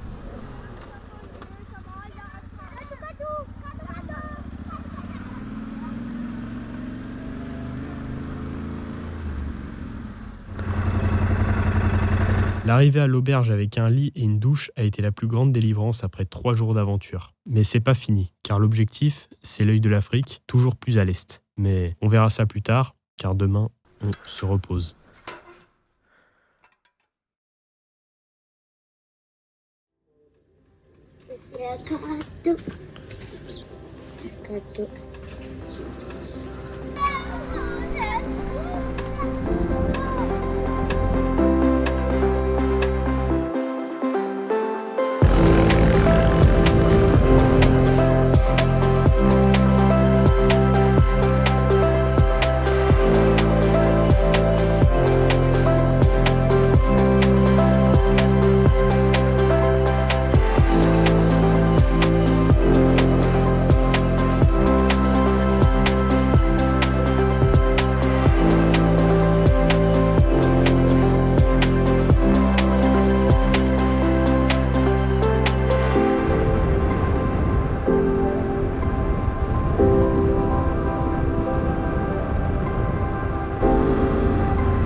C'est ici, l'oasis Terjit. On peut y aller à moto. Il faut un bon niveau, quoi. Ok, shukran. Wanna go first?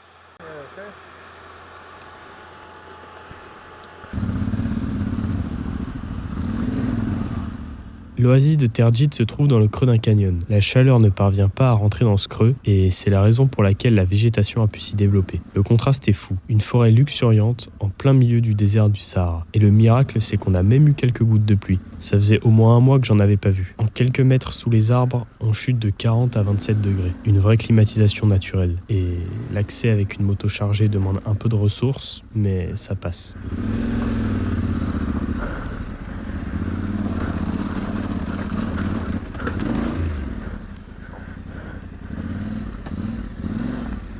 Looks like the jungle. I drive in Cambodia a lot with motorcycles. My girlfriend was with me on the back on an enduro bike, and she was so afraid of those spiders. Sitting in one little house and sitting on the toilet, and there was like this spider next to me. I hate spiders too.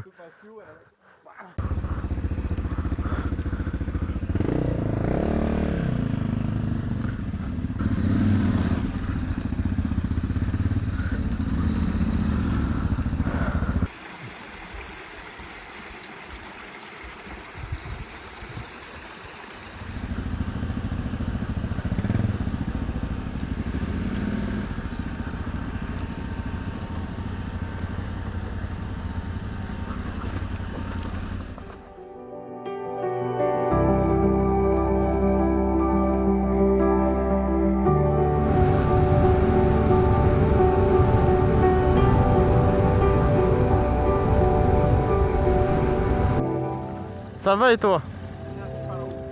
Attar. Oui, on dort à Bab Sahara. Merci.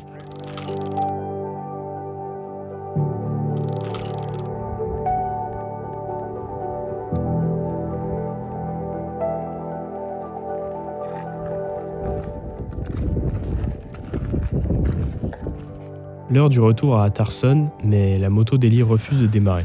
You have access to the battery? Difficult. I have to move everything. Okay, let's try just maybe pushing the bike. Just need to find the right angle.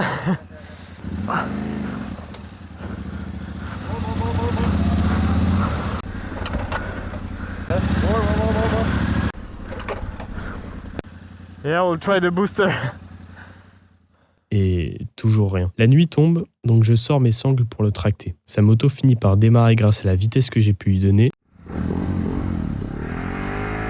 Par contre, interdiction absolue de caler jusqu'à l'auberge.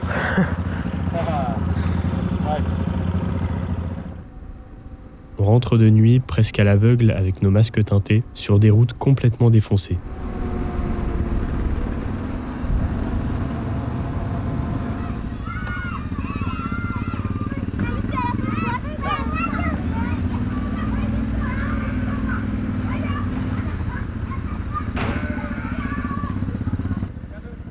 Merci. Easy. Be careful, don't make a good circuit. In the car, I think it's more easy. Go in the car. Yeah. It's in the Finalement, Eli sauve son démarreur avec une soudure de fortune. Donc, on peut aller dormir sereinement. Demain, on s'attaque au mythique œil de l'Afrique. D'abord, cap sur Ouadane. Pour y arriver, c'est un peu la peste ou le choléra. La première option, c'est 100 km de piste en tôle ondulée. Un enfer de vaguelettes dures comme du béton qui fait tellement vibrer les machines qu'elles en perdent leurs pièces. Option 2, passer par Chinguetti, puis rouler dans 80 km de sable mou. On choisit la tôle ondulée. Waouh! Voilà, fumée la vache.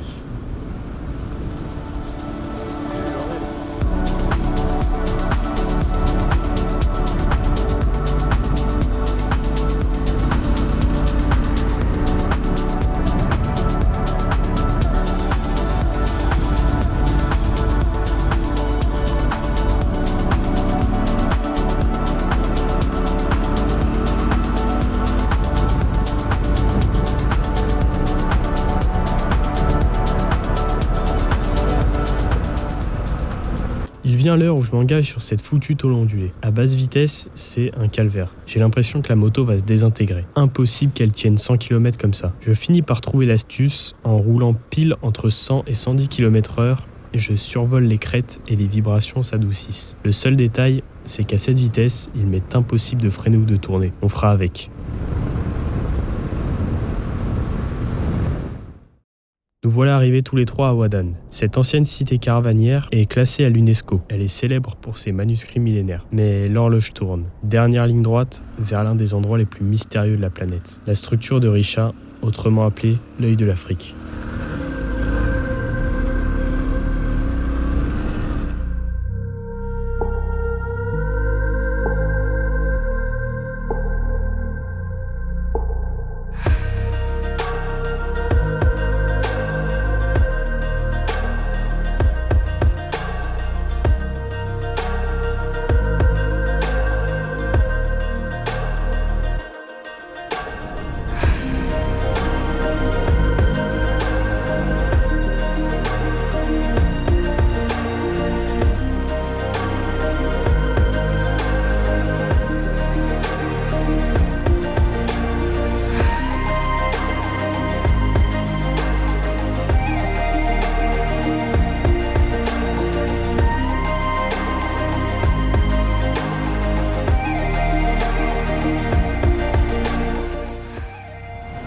Et voilà, ça y est, on est dans l'œil de l'Afrique.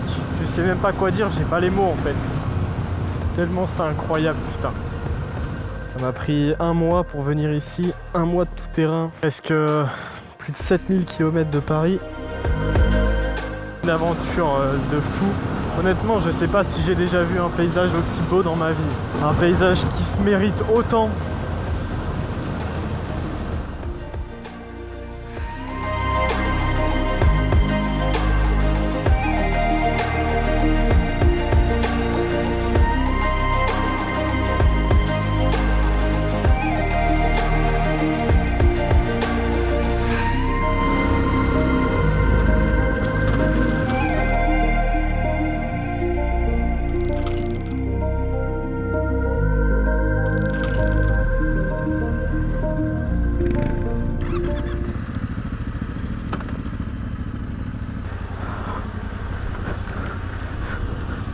Putain, là on a des vagues, carrément. Tellement immense qu'il a fallu attendre d'aller dans l'espace pour en saisir la forme. En 1965, les astronautes de la mission américaine Gemini 4 cherchaient un cratère pour se repérer. Ils sont tombés sur cette gigantesque cible en plein Sahara et depuis, c'est un point de repère mythique en orbite. Concrètement, c'est un dôme de magma géant qui a poussé sous la Terre il y a 100 millions d'années sans jamais percer. L'érosion a fait le reste, sculptant ces immenses anneaux de roche et il paraît que c'est un musée à ciel ouvert. Le sol est jonché d'outils du paléolithique et on trouve même des fossiles marins. C'est la preuve irréfutable qu'un océan recouvrait ces dunes il y a plusieurs millions d'années. On l'a fait, on est au milieu de l'œil de l'Afrique, la structure de Risha. Un des endroits les plus éloignés de la civilisation peut-être, c'est dingue. Allez, je vais mettre ma tente et puis on va dormir ici. Hein. Oh no! Everywhere. Come. Homage. Crazy places. Yeah. This is the craziest place. Yeah, really. In my life.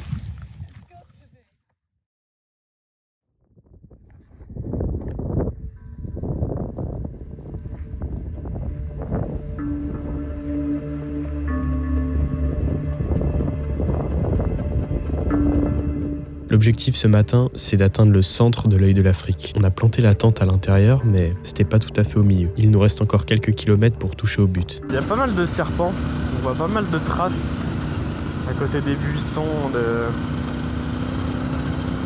petits zigzags de petits serpents là.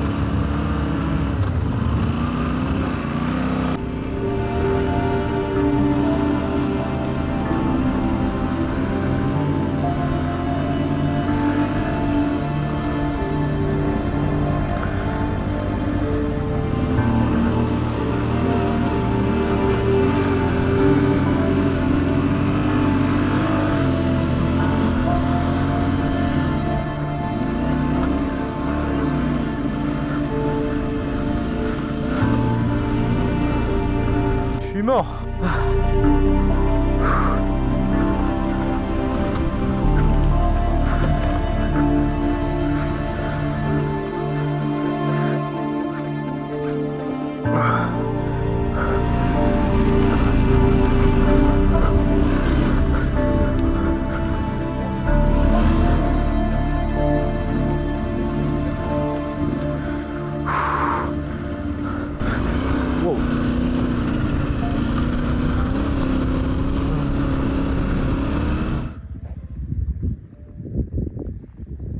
Et voilà, on est au centre de l'œil de l'Afrique.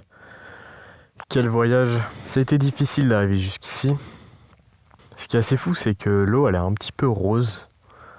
Marron rose, c'est un peu étrange. En fait, le 4x4 s'est retrouvé bloqué parce qu'il y a un endroit où c'était trop compliqué, c'était vraiment trop de sable mou, c'était super difficile. Et là, je vais retourner là-bas. Mais du coup, ça veut dire que je vais devoir monter la côte. Donc là, je vais devoir la prendre à monter, donc ça va être encore plus difficile. J'ai fait 3 nuits dans le désert avec au moins 4 journées complètes à rouler et à m'enfoncer dans le désert.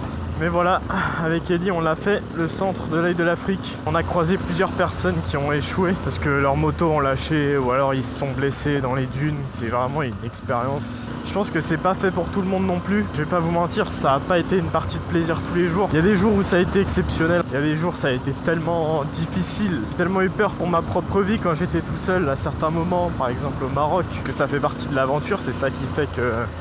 Au final, ça a été aussi fou. C'est un mix d'émotions, qu'elles soient positives ou négatives. Qu'à la fin, même les émotions négatives, ça reste quand même de presque les meilleurs souvenirs. I think it was there. Yeah, I think they were there.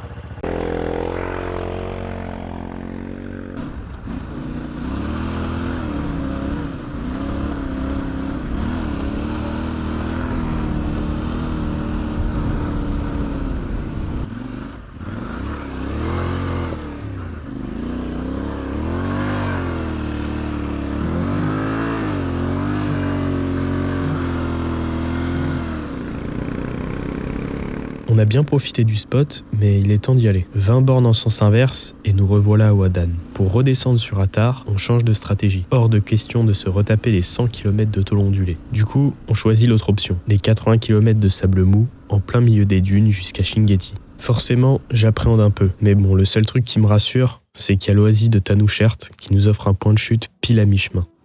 C'est en train de me brûler le pied. Je suis obligé d'écarter les pieds des repose-pieds tellement la moto elle est brûlante. Le sable, ça fait forcer le moteur.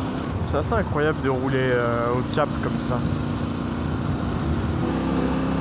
En tout cas, je les vois même plus derrière moi, mais j'ai pas envie de m'arrêter parce que là, mon moteur, il va cuire. Il va cuire et moi aussi, je vais cuire si je m'arrête. Là, je pense qu'il fait un bon 42. Putain, on voit vraiment pas du tout le relief. Ça fait des genres d'illusions d'optique, c'est très bizarre.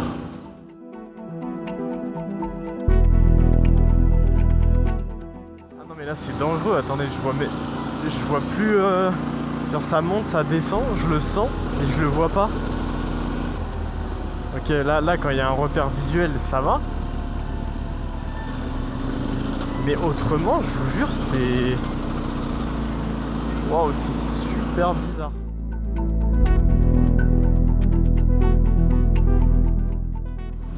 Putain, ça brûle. Je brûle de partout. Là, je vous jure que je crois que si je tombe en panne, là, je meurs en 10 minutes.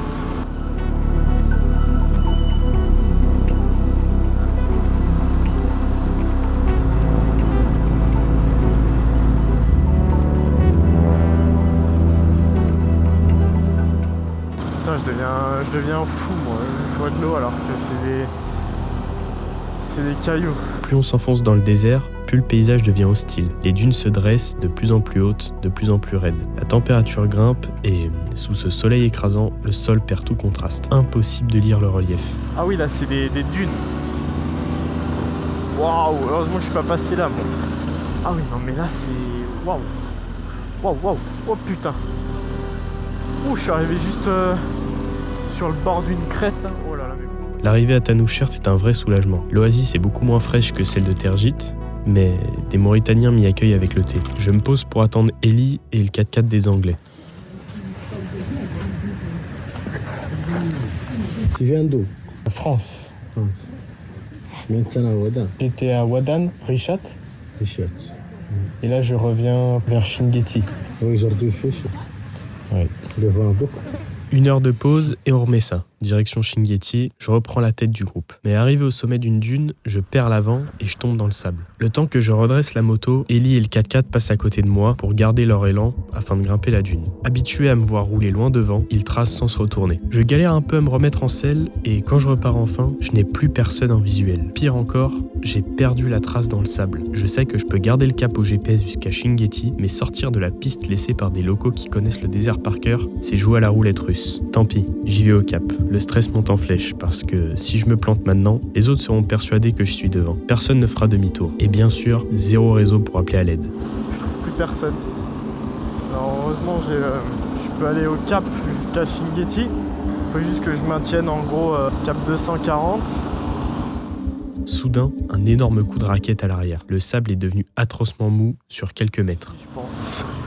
Oui. Waouh! Le sable qui change d'un coup comme ça là. Moi j'ai failli me la mettre.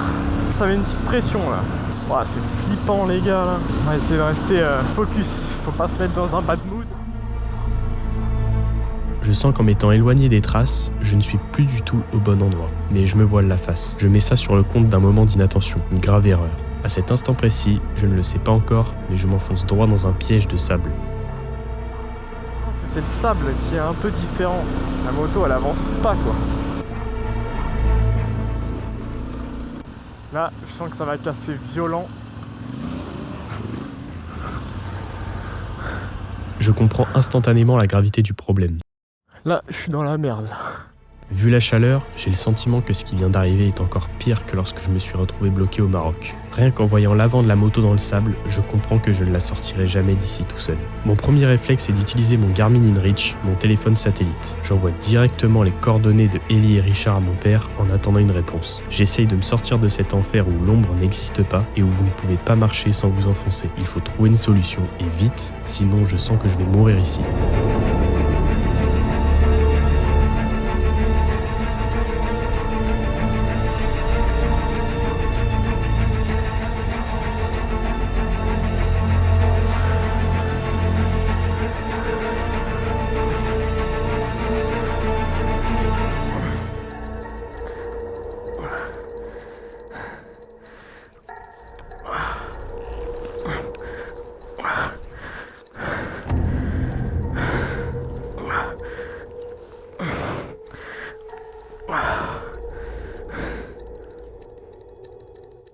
Impossible de redémarrer. La boîte est bloquée en 4e et mon contacteur d'embrayage est mort. Pour repasser au point mort, je dois faire tourner la roue arrière à la main pour réaligner les engrenages. Et pour ça, je dois encore trouver la force de soulever la moto.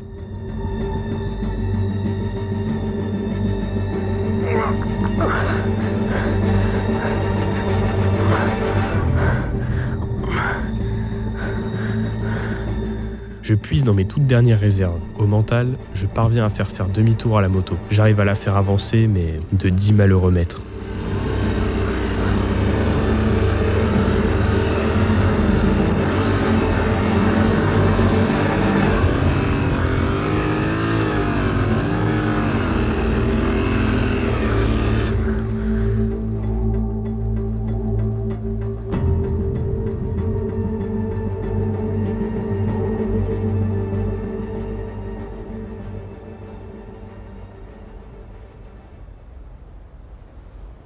J'arrive plus à avancer, donc je suis à 10 km à pied du dernier oasis, donc c'est parti. Je vais commencer à marcher dans le sable.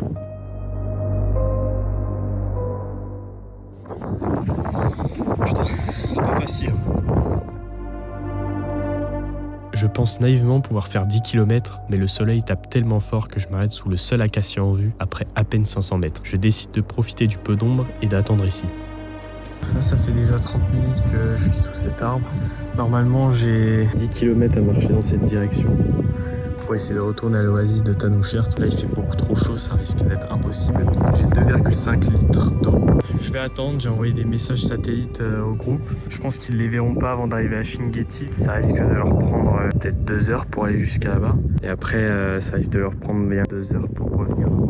Je vais attendre ici jusqu'à voir si j'ai pas une de leurs réponses. Là, j'essaie d'économiser un max d'eau jusqu'à ce que le soleil commence à se coucher un peu. Dès que le soleil tapera moins fort, je commencerai à marcher vers le récit de Tanouchert. Ça fait 2 heures que j'attends là. Il fait tellement chaud. J'attends encore peut-être 2 heures qu'ils viennent me chercher. Je sais pas si c'est moi qui suis en train d'halluciner ou pas, mais je vois un petit truc blanc au loin. Merde, j'ai cru que c'était une voiture. Je pense pas. Merde. Je retourne à la moto parce que le soleil tape moins fort. Je vais essayer de prendre la moto, la traîner jusque dans cette montée, jusque là, parce qu'en fait ici le sable est dur, ici le sable est mouvant. Je vais traîner les 201 kg là. C'est parti. Je vais d'abord enlever les bagages. Putain, c'est horrible. Je vois un pick-up là-bas et je sais pas s'il me voit. Je crie depuis tout à l'heure. Je suis monté sur la dune juste là. Je crois qu'il m'a vu. Oh putain, dites-moi qu'il m'a vu. Ah merde, je crois qu'il... Oh non, c'est horrible, je crois qu'il m'a pas vu. Peut-être un Mauritanien s'il connaît très bien les dunes. Ok, je crois qu'il m'a vu. Putain les gars, il m'a vu. Je vais être sauvé d'ici les gars. Putain, yes. Oh my god. Incroyable. Après 6 heures d'attente au milieu du désert, je vois arriver un local mauritanien avec Eli. Oh, je suis le mec le plus heureux du monde. Une mission de sauvetage coordonnée par satellite entre mon père, Eli et les Anglais. À 3, on met une bonne demi-heure à arracher la moto des sables mouvants. La nuit tombe et je dois maintenant suivre le pick-up dans les dunes, dans l'obscurité totale avec mon masque teinté. Après 2 heures de pilotage à l'aveugle, j'atteins enfin Chinguetti, complètement HS. Sans ce téléphone satellite et toutes ces personnes, j'aurais dû abandonner ma machine et attendre la nuit pour marcher vers l'oasis avec mes derniers litres d'eau. Ce soir-là, je m'écroule dans l'auberge la plus rustique de ma vie, mais je vous jure que je n'ai jamais aussi bien dormi de toute ma vie.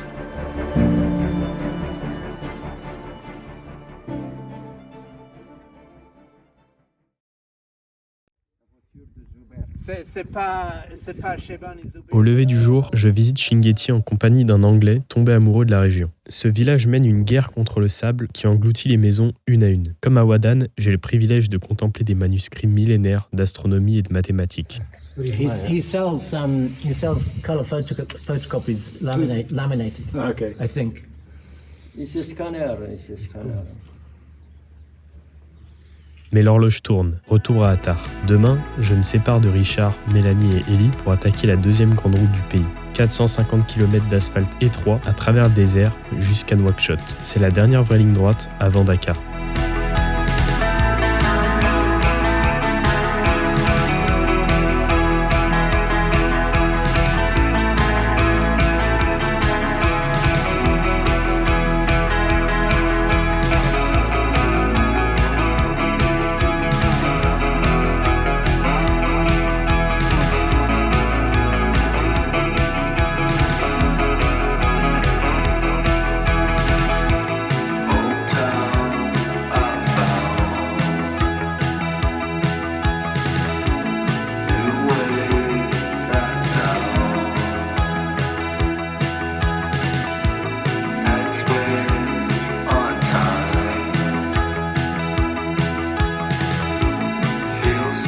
« 450 km plus tard et une courte nuit à Nouakchott, cap au sud vers la frontière sénégalaise. Pour rentrer, il y a 2 options. La première, c'est Rosso, une route goudronnée, mais un péage mafieux. La corruption y est délirante. Certains se font racketter jusqu'à 1 000 € de fausses taxes juste pour prendre le ferry qui traverse le fleuve Sénégal. Du coup, je vise l'autre option, la piste de Diama. Le piège, c'est qu'elle est impraticable par temps de pluie. C'est de la glaise, une vraie patinoire bordée de crocodiles ou même des camions s'embourbent pendant des jours. J'ai de la chance car on est à la fin de la saison des pluies, mais la piste est sèche.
facochère.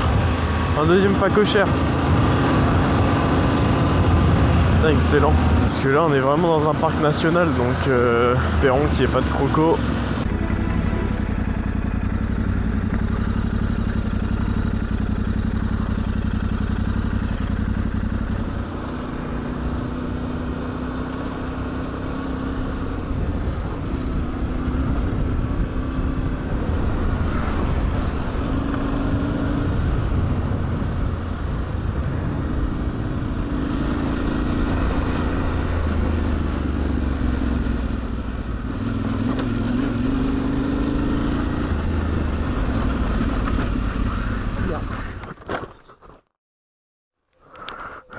Le changement de décor et d'atmosphère est radical. Là où je comparerais plutôt la Mauritanie à un sauna, ici c'est un hammam. Le thermomètre chute à 33 degrés, mais l'humidité passe de 10 à 90%. C'est étouffant, mais la vraie révolution, c'est la couleur. Il y a du vert partout. La végétation reprend ses droits, et qui dit végétation dit eau, donc en cas de problème, ça change tout.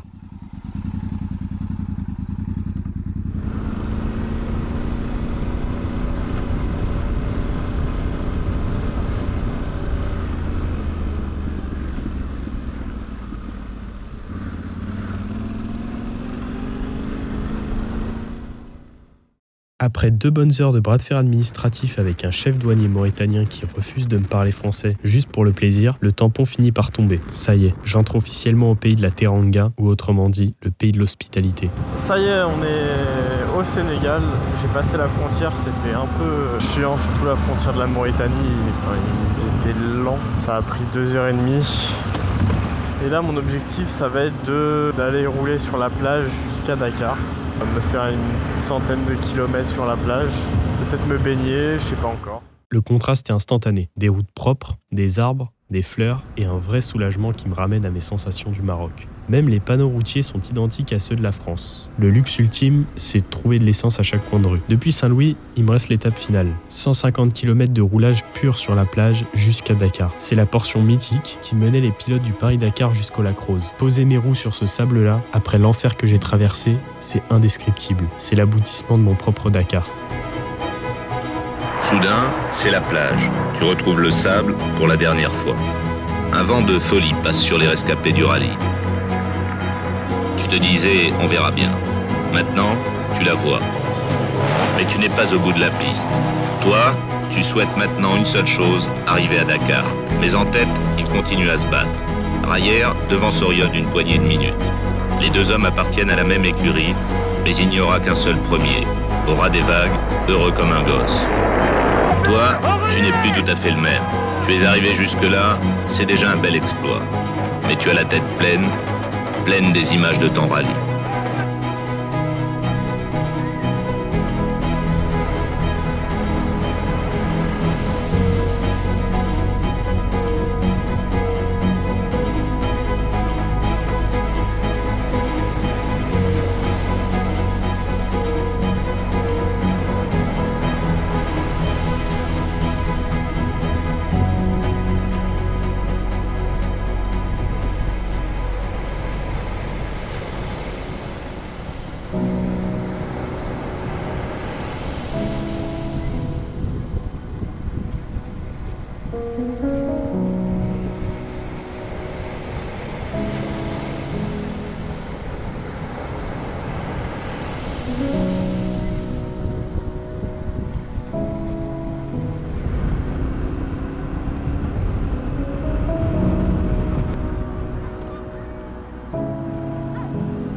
À Dakar, je suis accueilli chez Eric et Vanessa, des amis d'enfance de mon père. Avant de profiter d'un gros repos, je dois soigner ma moto. Après tout ce qu'elle a encaissé, un check-up complet s'impose. Je vais chez Mad Bikes qui me prête un coin d'atelier. Ensuite, je passe la semaine à visiter le pays en mangeant à ma faim. Ça fait sacrément du bien parce que la nourriture en Mauritanie, elle n'était pas très bonne.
Bon bah j'ai un oiseau dans ma chambre. Super.